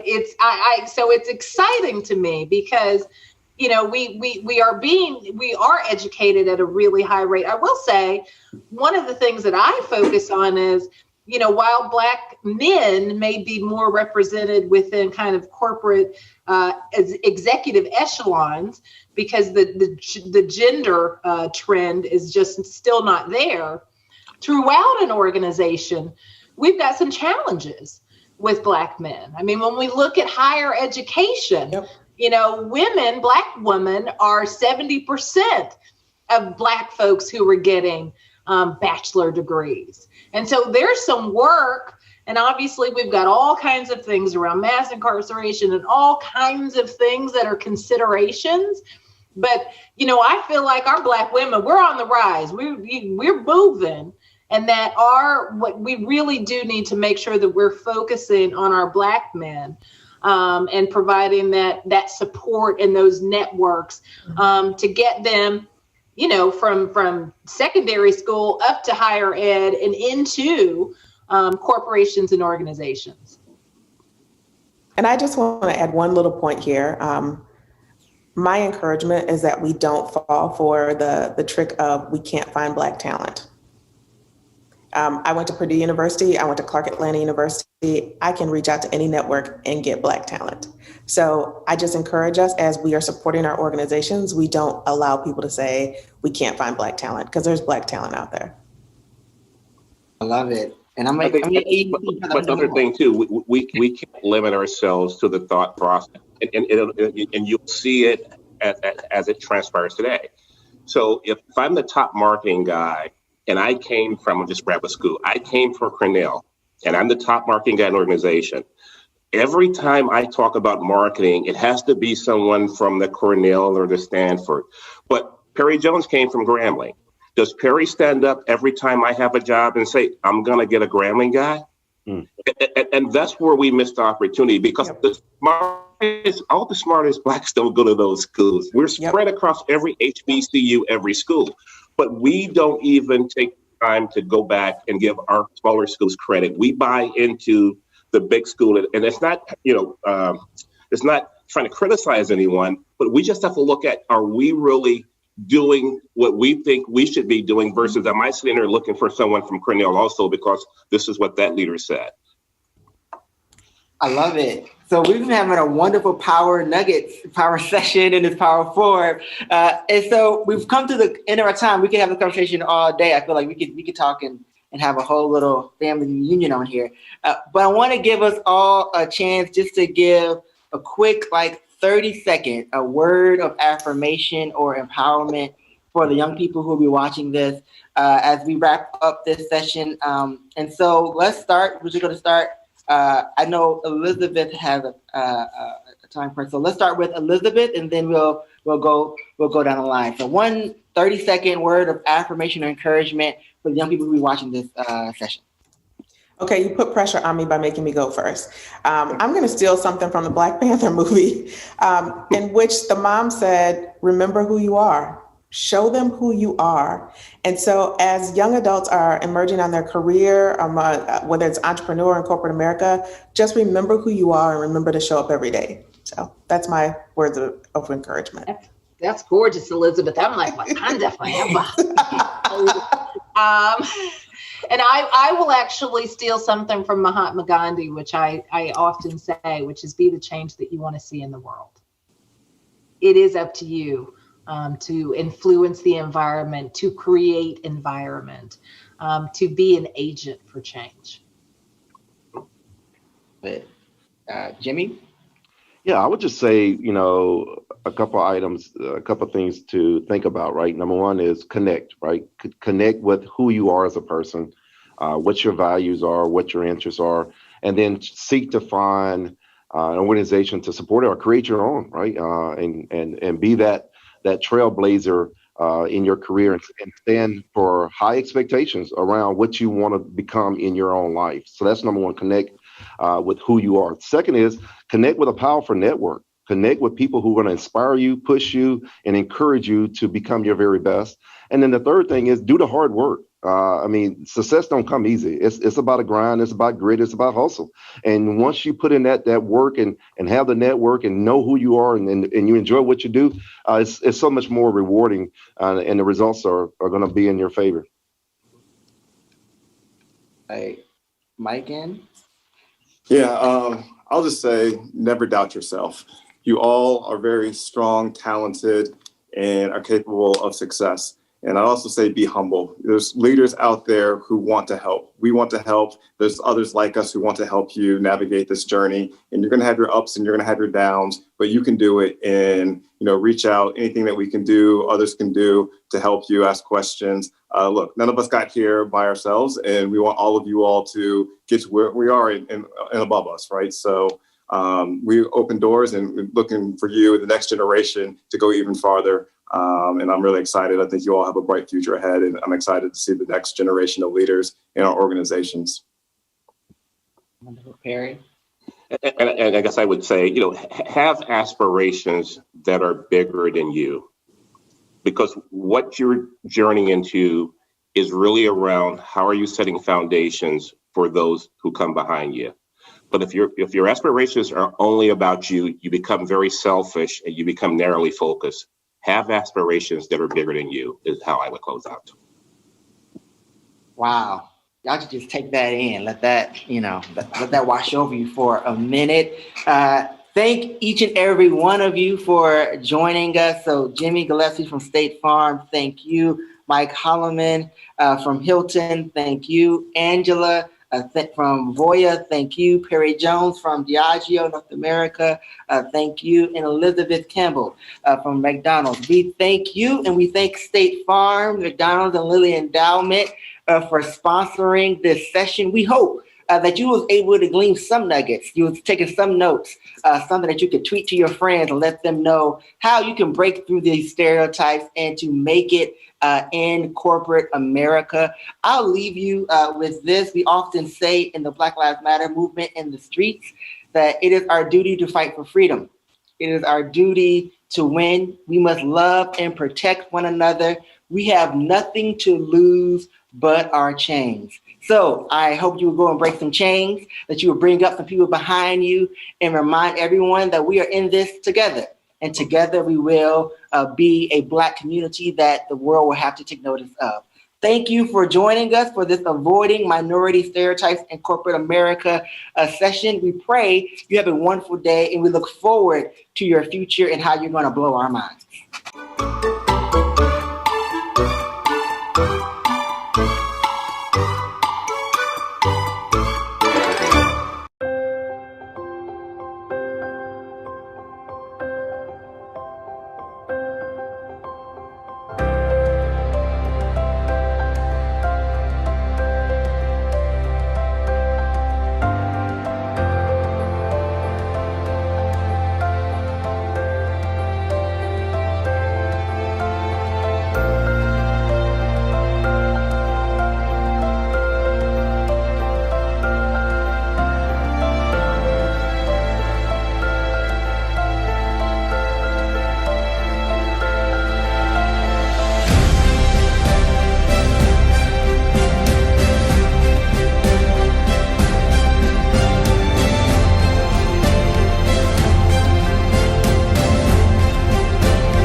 Now, Diamond Evans, Collegiate 100 President of Bowie State, and Melanie Mortimer, President of the SIFMA Foundation, will welcome you to the Stock Market Investment Banking Options session.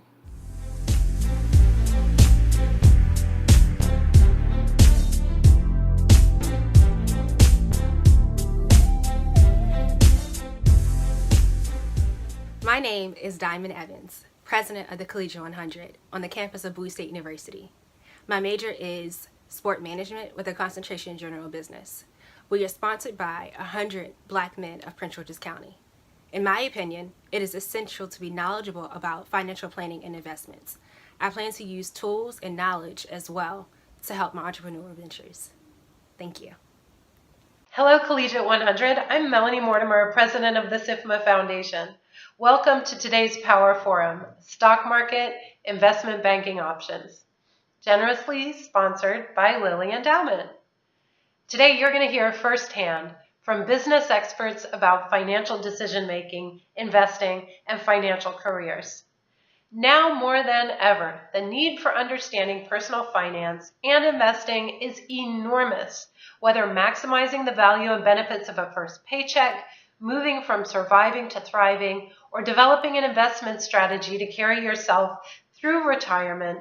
Knowing the foundations of personal finance will enable you to make informed decisions, to reduce financial stress, to build wealth, and to experience a more positive financial life through adulthood. The SIFMA Foundation is the nation's leading nonprofit organization dedicated to youth financial education. Our portfolio of financial education programs has reached nearly 20 million students to date, building knowledge and skills through hands-on learning about personal finance, investing, capital markets, and financial careers. More than 15,000 teachers each year use our programs, with financial professionals adding their real-world insights as volunteers, role models, and mentors, helping youth gain a competitive edge in school, work, life, and of course, personal finance. You might be familiar with the SIFMA Foundation's flagship initiative, the Stock Market Game. It has been around for 43 years and is offered nationwide. Starting with a virtual cash account of $100,000, participants strive to create the best performing portfolio of bonds, stocks, mutual funds, ETFs, and ESGs through the competition. Hey, it's not only fun and exciting, but it also improves test scores in economics, math, and personal finance. Check it out, www.stockmarketgame.org. There's also a long-term investing scenario analyst-style written essay competition that we have called Invest Right. It's a culminating activity for the stock market game, and we have financial professionals who read the essays and rank them, where students are competing for national and state level prizes. And then we have the Capitol Hill Challenge, where we match 100% of Congress to schools in their district as the schools and students compete in a special springtime stock market game competition. Very exciting. Lastly, we have the Invest It Forward program, which is a skills-based volunteer program that fosters career exploration, mentorship, and industry partnership between the financial industry and schools, where students are able to learn a little more about these areas through the firsthand experience of volunteers. Our experienced volunteers are actually here with us today representing the Invest It Forward program, and they're going to talk to you about their experiences in the industry. Our first speaker is Dolores Rubin. She is a Deutsche Bank director and has been in the financial industry for 28 years as an equity trader. She's a native New Yorker and a graduate of Duke University. We'll also hear from Lionel Harris, HR Strategic Advisor at Fidelity Investments, who has spent 23 years as an analyst and fund manager on the asset management side. Lionel has a BA in economics from Dartmouth College and an MBA from Wharton at the University of Pennsylvania. Also joining our panel is Nathaniel Anderson, a Fidelity Investments investment consultant who has overseen 401k service and has worked as a full trader and financial representative. He's a former collegiate athlete turned financial advisor and earned his BA from North Carolina A&T State University. Moderating today's session is my colleague, Michelle Noguchi, Vice President at the SIFMA Foundation and manager of the Invest It Forward program. Now, before we get started, I'd like to thank 100 Black Men of America for inviting us to be here with you today. And I'd like to thank our gracious speakers again for spending their time with us today to help you get a head start on investing. I hope you'll find today's session exciting, informative, and inspiring. For further information on any of the programs I've mentioned, feel free to contact us at sifma.org/foundation or www.stockmarketgame.org. That's www.stockmarketgame.org. Now let's hand it over to Michelle. I hope you have a wonderful day, a wonderful session, and a wonderful conference. Good afternoon. Good afternoon. My name is Michelle Noguchi. I am with the SIFMA Foundation, who is the host to the Stock Market Game, an acclaimed program that teaches about saving and investing, typically in students from grades 4 through 12. It's a pleasure to be speaking to you here at that collegiate level. We're delighted to join you for your conference. My particular role at the foundation is one that focuses on bringing our industry financial firm partners and their employees to folks just like you on the other line to learn not just about finance, investing and saving basics, but also about the careers that the industry affords as future potential for your consideration.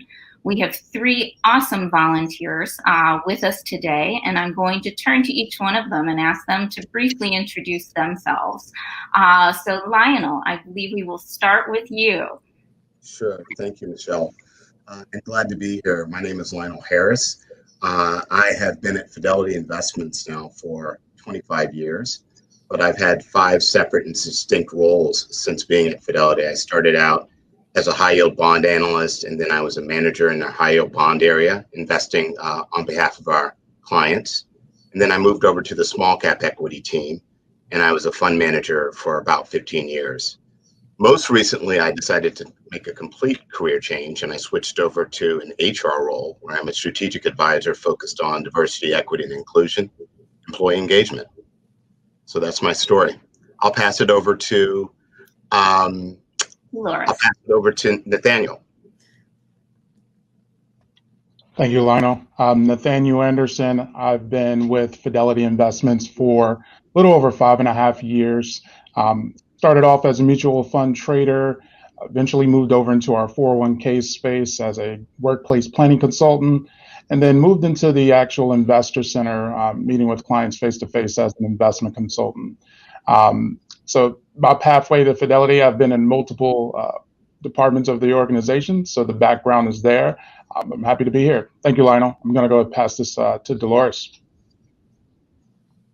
Hi there. So my name is Dolores Rubin. I have been at Deutsche Bank for the last 26 years as an equity trader. I began as an international equity trader in our markets division, and then moved after 9 years to our wealth management division, where I've been ever since. So essentially, I do one thing: I trade stocks. And back to you, Michelle. That's terrific, all. We so appreciate you taking time from your busy workday, especially during these challenging times.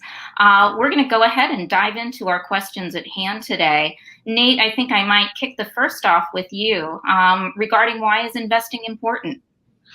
Thanks, Michelle. So investing is important for various reasons. Mostly when you think about investing, you have your savings, and savings in itself is generally, when you put money aside, you're keeping that on the side for short-term goals. But when you think about investing for the longer term, that's where it comes into the stock market and kind of taking on some form of risk to grow your money. I mean, you work hard to save this money, work hard to earn this money, and so now you want your money to do the same. And so figuring out the right amount of risk to take starts with investing. And so that's a space for you to put your money that you're using towards a certain goal, like buying a home, a car, retirement. That's a way for you to use those savings and put it in a place that can generate you some money. I just wanted to chime in there because I love how Nate talked about goals. Goals are so important. If you don't know what your goals are, you're not going to be ready for investing. Essentially, knowing how much money is coming in and going out and having that budget and making savings intentional in your budget is the first step for figuring out how to think about building wealth and investing, essentially by taking additional risk is building wealth. So I love that Nate focused on goals because it's so important when thinking of.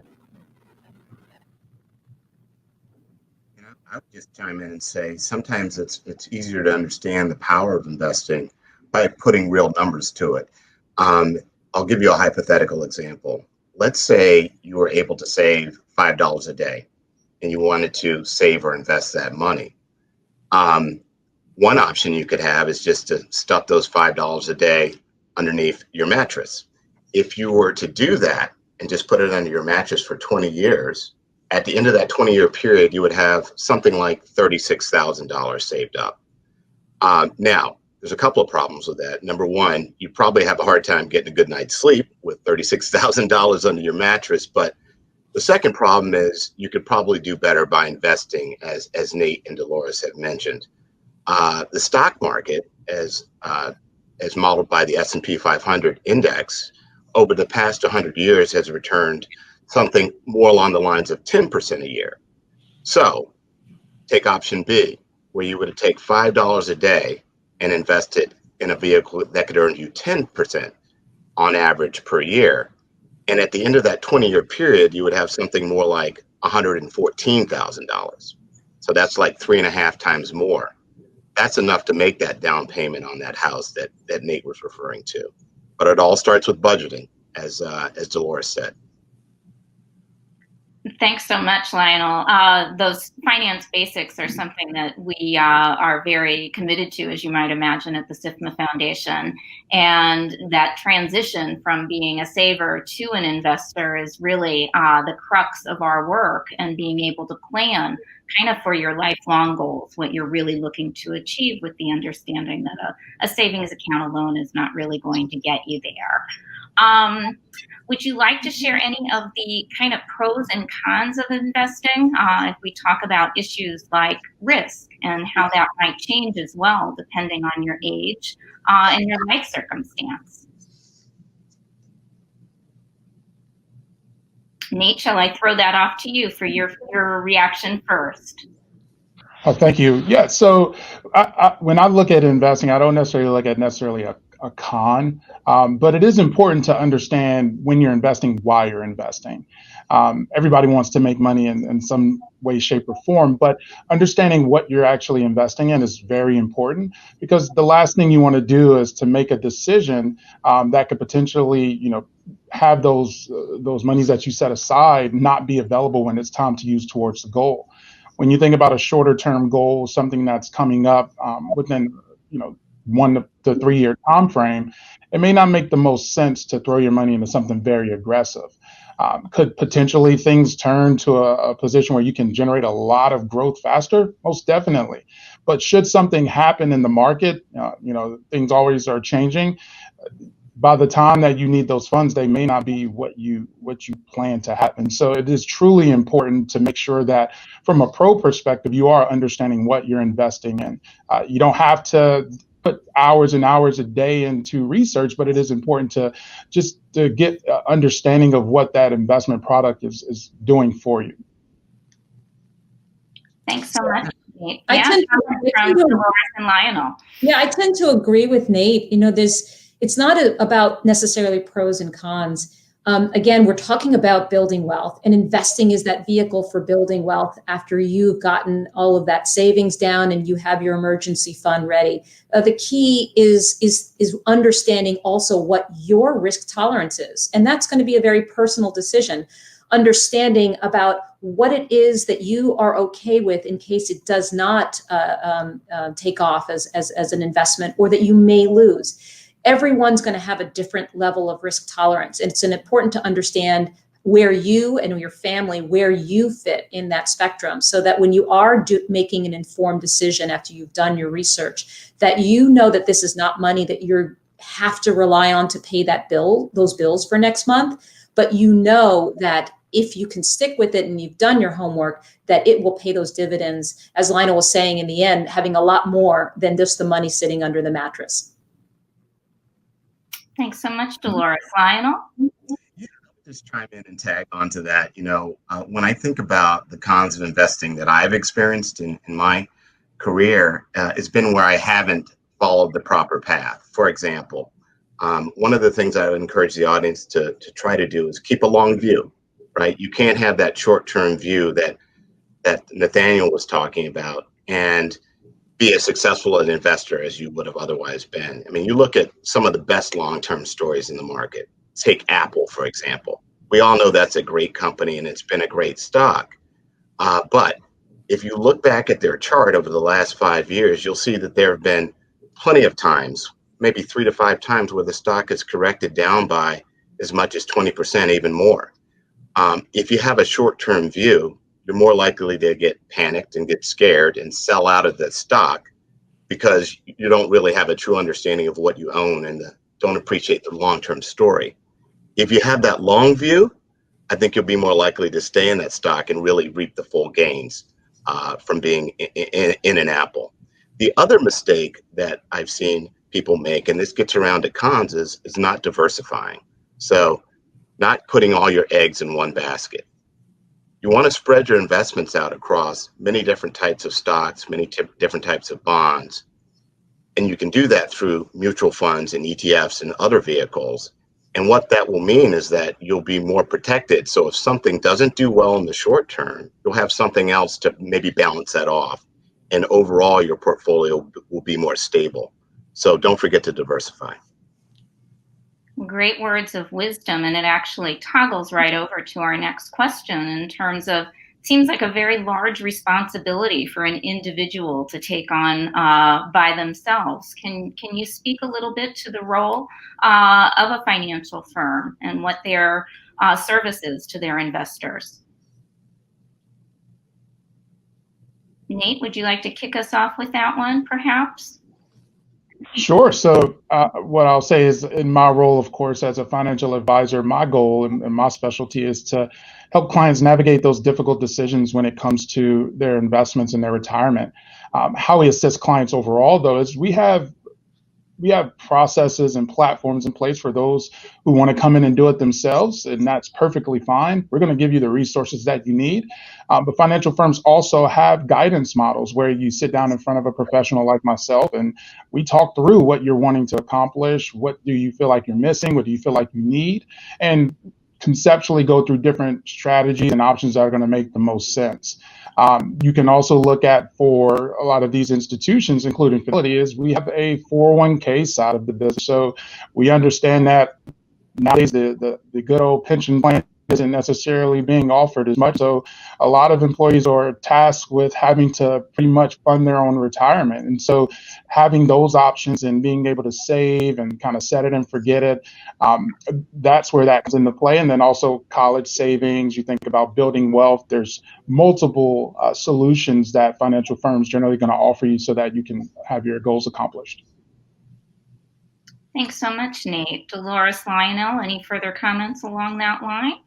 Well, just to chime in, what Nate was describing is that there is information out there, not just at Fidelity, but there's tons of information at almost everyone's fingertips. And so it makes it seem as if you can do it yourself. But there are a lot of things that maybe you may not understand by not having had the exposure to some of not just the terms, but also knowing what is behind some of the charts that you're looking at. So a financial professional is extremely important in helping to navigate the language of the finance, and also to understand how to match, when you've identified your risk tolerance, how to match that with the appropriate asset classes, the appropriate products, whether it's stocks or bonds. And as Lionel said, ensuring that you are diversified, because you may look at a mutual fund or ETF that has a specific name and it says that it's broad-based, or that it's just tech, or that it's just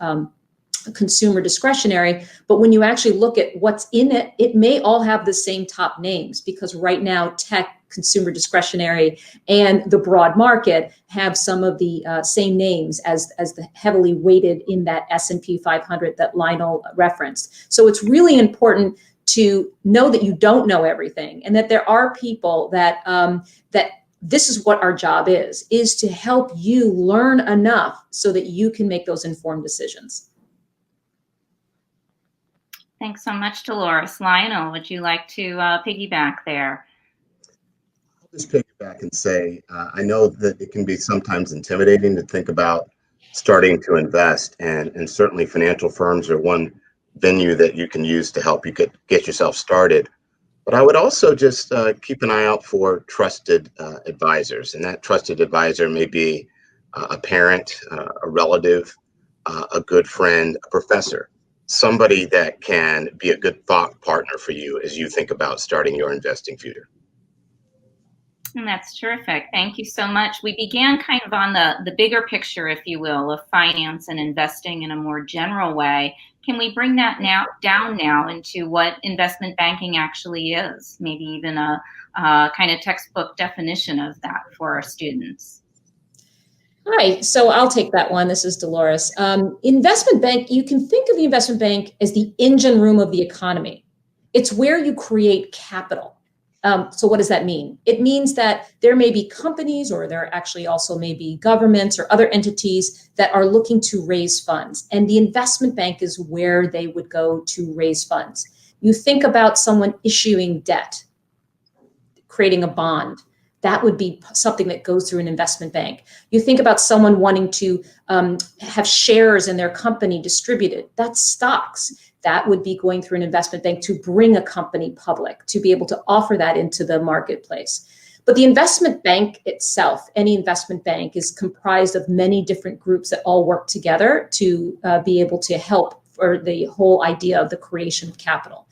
We typically think of just sales and trading, but that's just one part. That's when securities are already in the capital markets and they're already available, and people are buying and selling them. But there's also that whole road to bringing it to the market. And that's where investment banking firms provide advisory, where they help a company, they navigate a company to understand their value, understand the valuation on how to bring whatever it is, whether it's a stock or bond, to the market. And then also in conjunction with that would be research. The folks that actually are taking a deep dive and they're looking at these publicly traded companies and providing ratings to say, this is a buy, this is a hold, this is a sell, and helping their clients understand where there is value based on all of that deep research. All of these things together, a big part of the investment bank. And I mentioned advisory. Advisory also includes maybe not just bringing something to the capital markets, but maybe making a very big strategic move, wanting to grow or either contract. And that would be mergers and acquisitions would be a way that a company may achieve that. And investment banks would be the place to go to help with understanding whether a merger or an acquisition makes sense at that time. Thanks so much. Any other thoughts or comments from Nate or Nathaniel or Lionel? I think Dolores hit it very well. When I summarize it, I say investment banks are a critical cog in our economy because they make it more efficient. They allow the providers of capital to be matched up with those that are desiring capital, and to do so in an efficient way. So it's very critical. Thanks so much, Lionel. Nate, any closing comments? And before maybe we dive in more to the academic and precursor to career elements. I'll just piggyback off of Lionel and Dolores and just say it's kind of like what we talked about on the prior question is, you don't have to know everything. And that's the same way with investment banking. You have things in place to make sure that you're looking at the proper areas when you're deciding to, wanting to go after that merger or raising capital, or does it make sense to take on this debt? Well, thank you all for those comments. As I mentioned, maybe we'll take a look at some of the backgrounds of professionals that are in finance, either from their academic kind of undergrad study to roots that might lead to that investment banking profile down the road. Lionel, perhaps you kick off for that one. Sure. So if you're talking about the types of individuals that folks at Dolores's firm or my firm or Nathaniel's firm would be looking for, I think there are a couple of common characteristics. Essentially, the investment banks and investment management firms are looking for the best and the brightest. So typically, we want to focus on individuals that have a strong GPA and have good test scores. In addition to that, we'll be looking at your resumes to try and understand to what degree you have a passion to be in our business. And you can show us your passion by joining the investment clubs, taking every opportunity that you can to learn more about finance in your classes, whether that's through economics or through corporate finance or through statistics, things that would show us that you would have a passion and want to be involved in a career where we are. The third thing I would say is obviously a strong work ethic. right? These jobs are tough. They can require long hours, and I think a strong work ethic is going to be required as well. But those are some of the things that we would be looking for. And I think the same is true for consulting firms, investment banking firms, investment management firms.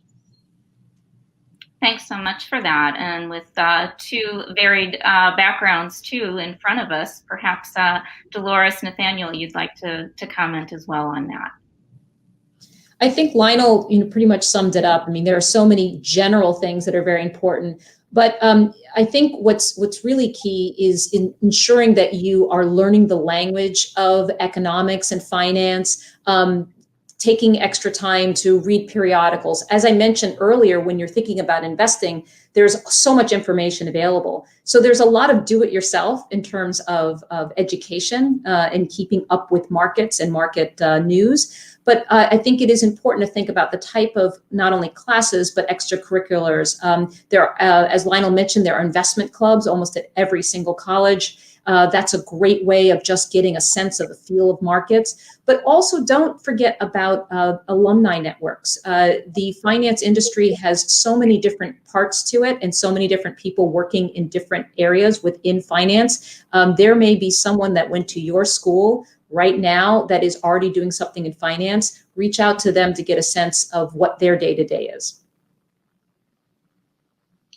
Thanks so much. And Nate, any parting comments on that? Yeah, so I'll talk a little bit in a different sense of just like my path. And so I was a former college athlete. The NFL was my top priority, my top focus. And I didn't think in a million years I'd ever be in this position, sitting across from high net worth clients, helping them, navigate their financial decisions and making sure they're in a great place. Lionel touched on the work ethic piece. And so for me, when I came out of college and the NFL wasn't something that worked out for me, I didn't really know what I wanted to do. And so the research, the tools, my first employer's 401k plan just happened to be through the same firm that I'm now working for. And so just spending the time understanding this industry from a credential perspective, I knew that there were licenses that needed to be obtained.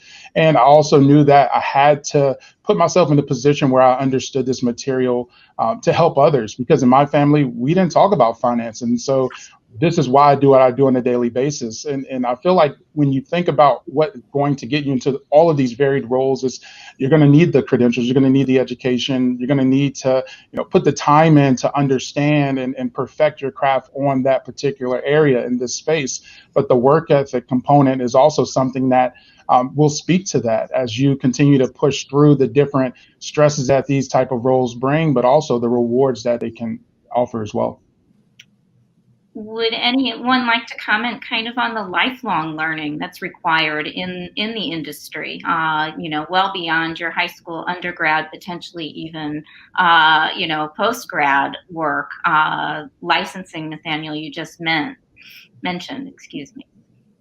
The thing is, the industry moves slowly, but there's a lot of changes that happen externally that really impact the finance industry. Regulation is one of them. I mean, we have many folks that are key and critical to any financial firm, your compliance officers, your legal teams. And it's very important to continue to understand how those changes are impacting what those of us that are traders are doing on a day-to-day, but also their trends, their mega trends. I mean, we're seeing right now in this moment, COVID is changing the way we all live, the way we all work.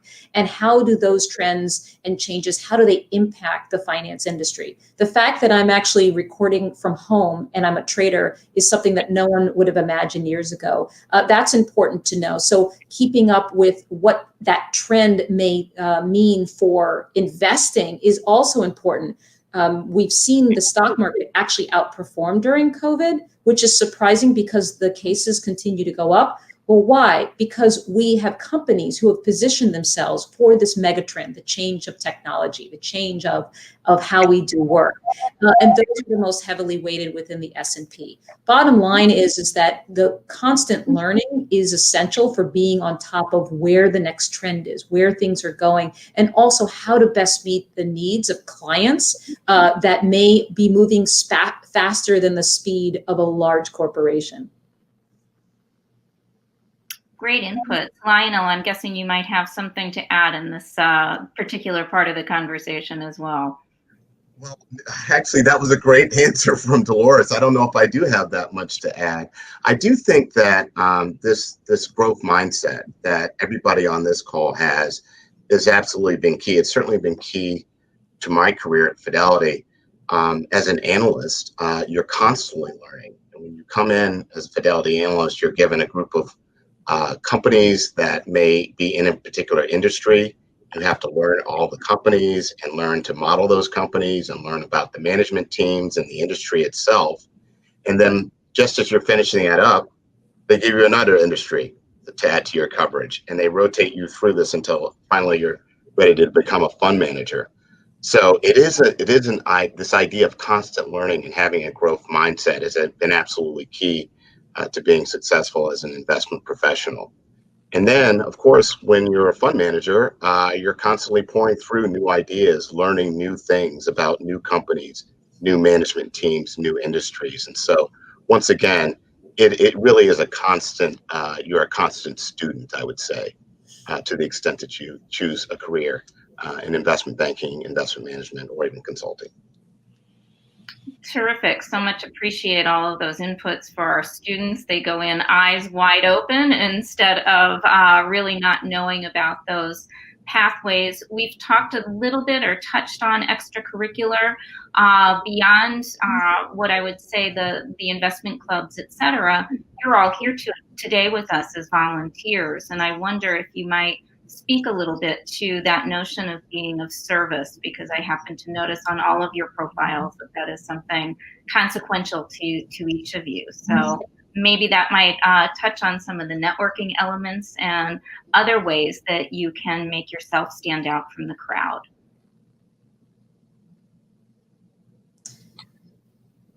Well, I'll start off. I think that service is important for a lot of folks. The financial industry is not always known as a caring and kind industry, yet a lot of people don't recognize that there are obligations that every U.S. bank has to participate in providing services, whether it's financing low-income housing, or whether it's actually providing funds for programs like the SIFMA Foundation offers in terms of financial literacy. All of these things are part of the fabric of any large institution, of wanting to engage with the communities that they're in.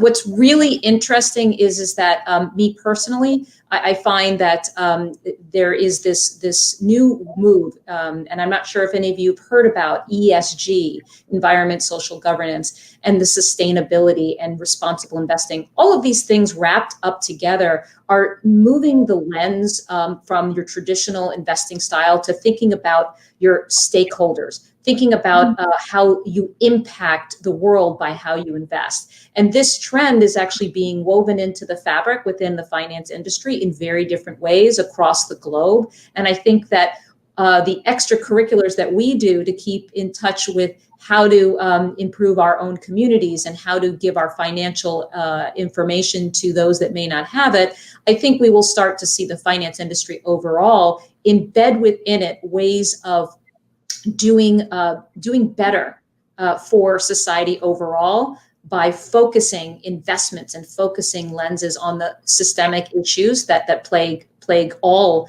of the economies around the world. Thanks so much, Dolores. Nate, perhaps you might have another little add-on. Yeah, so service for me, the motivating factor is understanding that there is an intimidation with the financial space.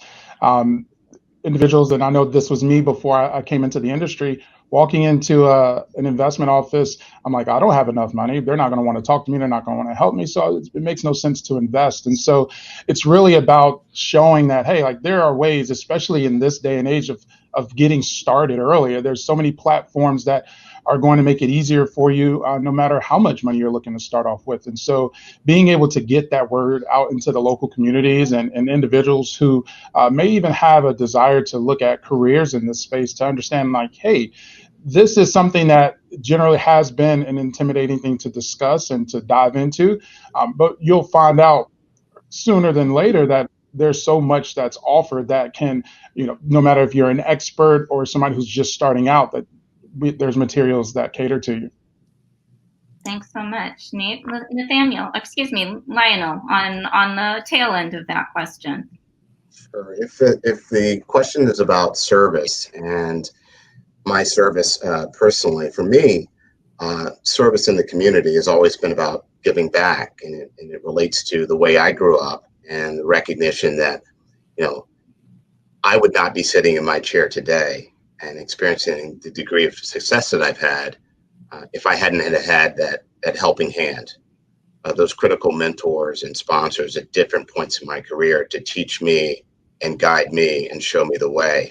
And so for me, really, service as a corporate American has really been around reaching out and providing a helping hand to those in the community, whether it relates to financial wealth, knowledge around financial wealth, or whether it relates to charitable activities. And so that's my view of service as a corporate American. Well, that's a wonderful sentiment, and one we certainly share at the Foundation. Perhaps as we're coming up, I'm sorry to say, to the end of our time together, I might ask if you have any words of wisdom as you're sitting here with your mature professional selves, things that perhaps you would have liked to have known when you're our students who are watching this video, their age, something that perhaps would be, a guiding principle, a guiding light for them as we start to wrap up. Dolores, maybe I'll throw that to you first.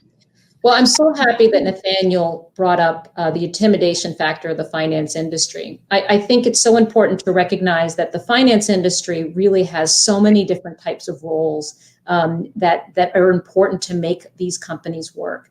So if there is something that you're passionate about, even if you don't think it has anything to do with finance, there's a place within finance for you to go ahead and really flourish. If your passion is marketing, we have to have marketing people for financial firms. If you are very analytical, we have research. If you happen to be someone who loves research, there are research analysts. If you think that you like that fast-paced moving every single day, maybe you want to be a trader like myself.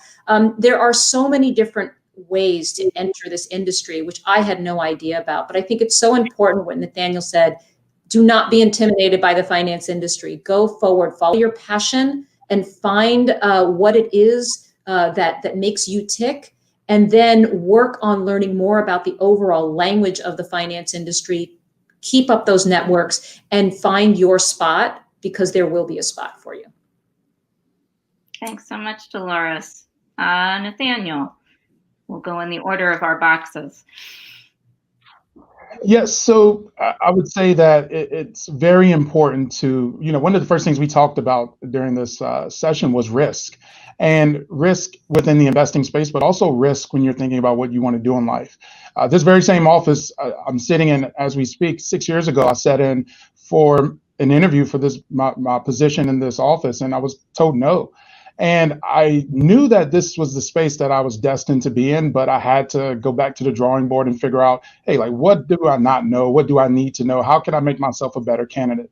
And it took a lot of time. It took about 5.5 years to get to the space that I truly wanted to be in. But I also think of it in this space as 5 years ago, if I got what I wanted, I probably wouldn't have appreciated it as much. And the life lessons that came along with it, the mentors, the people who've helped me along the way, I would have probably not have appreciated as much. And so when you think about jumping into this space for careers, it's assess the risk of, hey, what am I willing to give up to go after this? And it's okay to not know everything. It's okay to not know if you're going to be successful or not, but knowing where you're headed, it's important to stay the course. And so it is important to also look at investing on a smaller scale. One of the examples you may have heard in the past is, how do you eat an elephant? One bite at a time.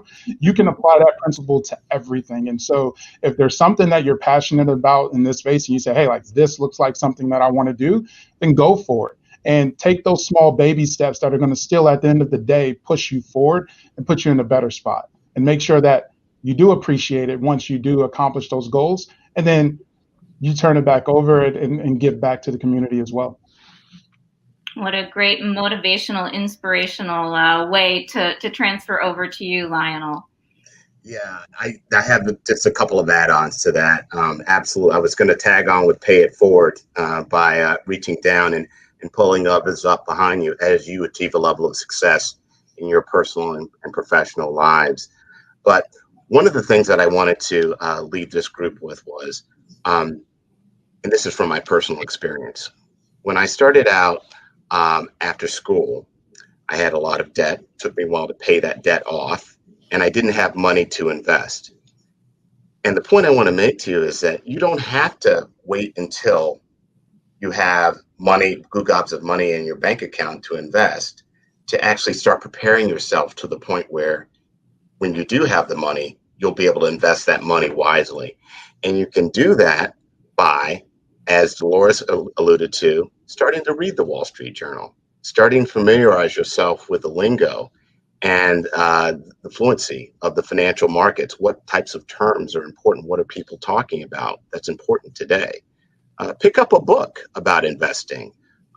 Peter Lynch wrote a book called One Up on Wall Street. That is a great way to just start investing. And the key tenet there is to really know what you own. Benjamin Graham wrote a book about value investing, which is another way you can kind of educate yourself ahead of time. Again, preparing yourself to start that journey to actually making the investments on your own and taking control of your financial life. Well, I can't think of better words to bring us to closure on. I want to thank each and every one of you for your time here this afternoon. I hope certainly our students' ears were wide open, eyes have been opened, and may even consider following in your footsteps in a career in the financial sector. Thank you again on behalf of the SIFMA Foundation, all of us here, and wishing you all a very happy, healthy, safe, coming to year end. Thank you so much. Bye-bye.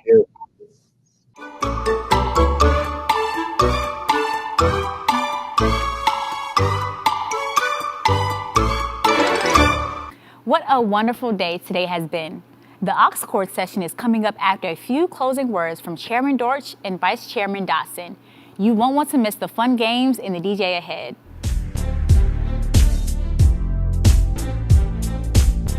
Hello, everyone.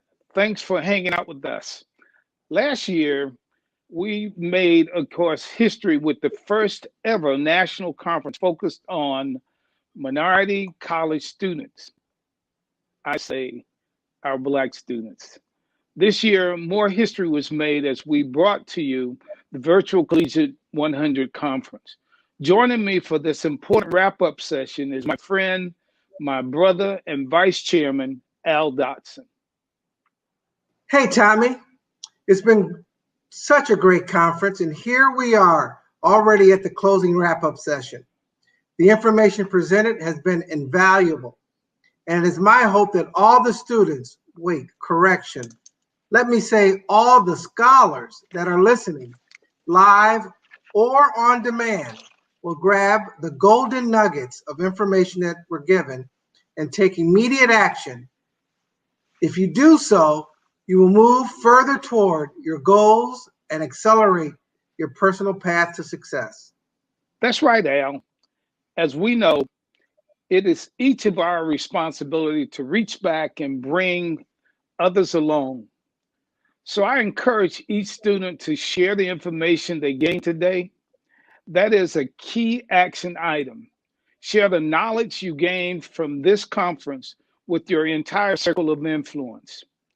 At this time, Al and I are going to review the sessions that were presented and give you some key action items. So the first session, addressing collegiate mental health amid the COVID-19 pandemic. Action item 1, make sure that you reach out and speak to someone, create the human contact virtually so that you're not simply communicating via text message or email or on social media. It's great to have that human interaction, the laughter that comes from it, and the opportunity to simply share in your own words what you're experiencing and how someone else might be able to help. Action item 2. There's a laundry list of items I'm sure that we've all wanted to accomplish. but we've always had one event to attend, one place to go, someone to go see. But now we're either in our dorm room or apartment or in our home. And why don't you start making a list of those things that would absolutely make you feel much better if you're able to accomplish them during this COVID-19 new normal. So consider making that list, consider reaching out to others, and making sure that you remain connected. So the next one, Black educational leadership, knowing our history to pass the baton to the next generation. So first, action item 1, you've got to take affirmative steps to learn the history, to learn our rich history, to learn our contributions, not only to this country, but to this planet. So look at the course offerings at your college or university and intentionally select a history class about our contributions so that you can then share your knowledge with others, and make sure that you do that not only on campus, but as you proceed to the next phase of your life.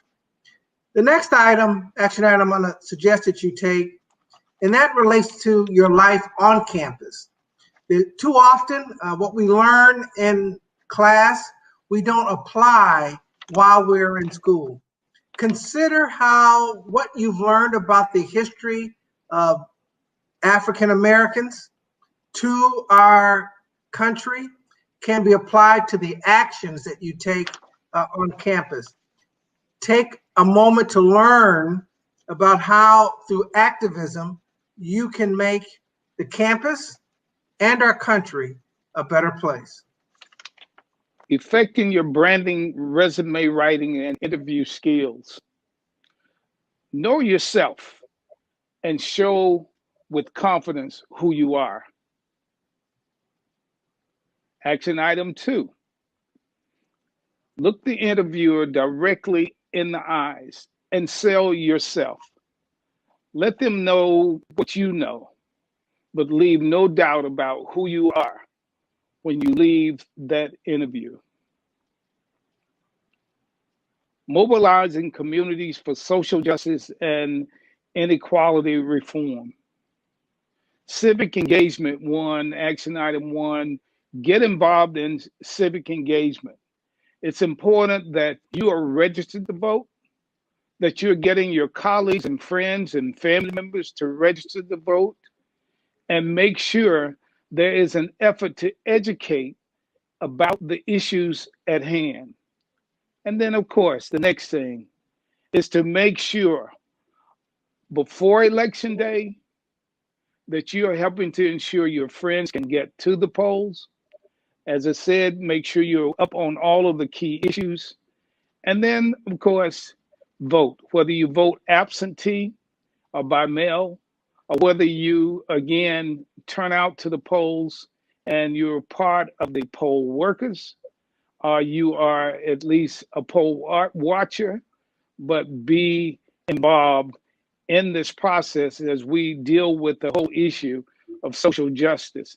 Have your voices heard, stand up and be counted, and help ensure that your colleagues and your community, again, are engaged. The next workshop, again, is avoiding minority stereotype in corporate America. Be the best and show up early and stay late on your job. Let people know that you are there and you are among the best in class. Action item 2, take on extra assignments. Make sure that individuals know that you're there to work and that you are willing to give your all to prove that you are among the best and that they made no mistake in bringing you into the corporation. Build friends and make sure you're helping others to succeed. The next and final workshop, stock market, investment banking options. Action item 1, Do your research. Before you invest, make sure you really take the time to understand the financial fundamentals of the companies in which you are investing. Action item 2, think about where you spend your money and consider investing in companies that every time you spend a penny, you're investing in your own, the company that you own. But on this one, I'm going to give you action item 3. There are companies that make sure that both their policies within their company and how they engage with the community around them is responsive to we, Black America, and consider investing in those companies too. On behalf of the board of directors and all 100 members, we thank you for taking the time to participate in the 2020 Virtual Collegiate 100 Conference. I hope you found the information valuable and that it will assist you in achieving some of your current and long-term goals. Don't let this virtual experience and knowledge sharing end when you sign off today. Make a plan to take action. Break it up into increments of time and, of course, a total 100 commitment. Chairman Dotson and I put together a quick checklist for you. Create your post-conference things to do list. Finalize a detailed list of action items that support you,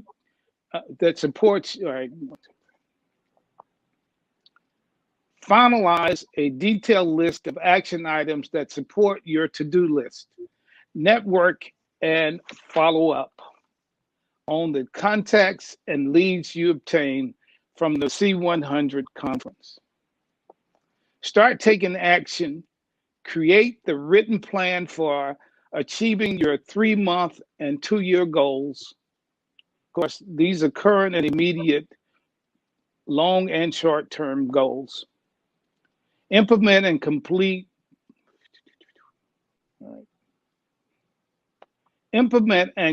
your 3-month plan. Implement and complete your 2-year plan.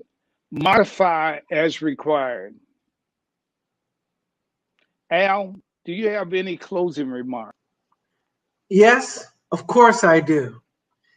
In your 100 seconds checklist, please include Saturday morning.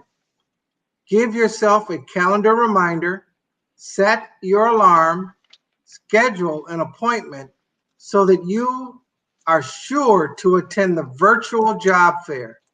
It takes place Saturday morning, December 12th from 9 a.m. to 10:30 a.m. Please check the website now for the list of all of the participating companies. Don't miss this opportunity to connect with top organizations that have openings and are hiring now. So in addition to the action items we mentioned earlier, I urge you to put attending the virtual job fair at the top of your action plan. We appreciate you participating. We believe in you. We will never stop supporting you, and we look forward to celebrating your future accomplishments. Thanks, Al. I could not have said it better. Collegiate 100 and all other students that joined us, continue on your journey to greatness. Don't let things stop you. Know that the 100 Black men believe in you, and we will work with your partners and work with our partners to continue to support you. Speaking of partners, we thank every company and organization that made this conference possible. We could not do it without you. A special shout out of gratitude to the job fair participants. I know it will be a huge success, and let's plan to do it again in 2021. Everyone take care and be safe, and your families. And I thank all of the Collegiate 100 committee, all of the world headquarters staff and team for the work that you've done, and all of the members who've been engaged. And to my good friend and Vice Chairman Al Dotson, thank you for your leadership. Everyone be safe. And of course, know that this pandemic will pass. Wear your mask, take your vitamins, social distancing, and we look forward to 2021 when we can do this again.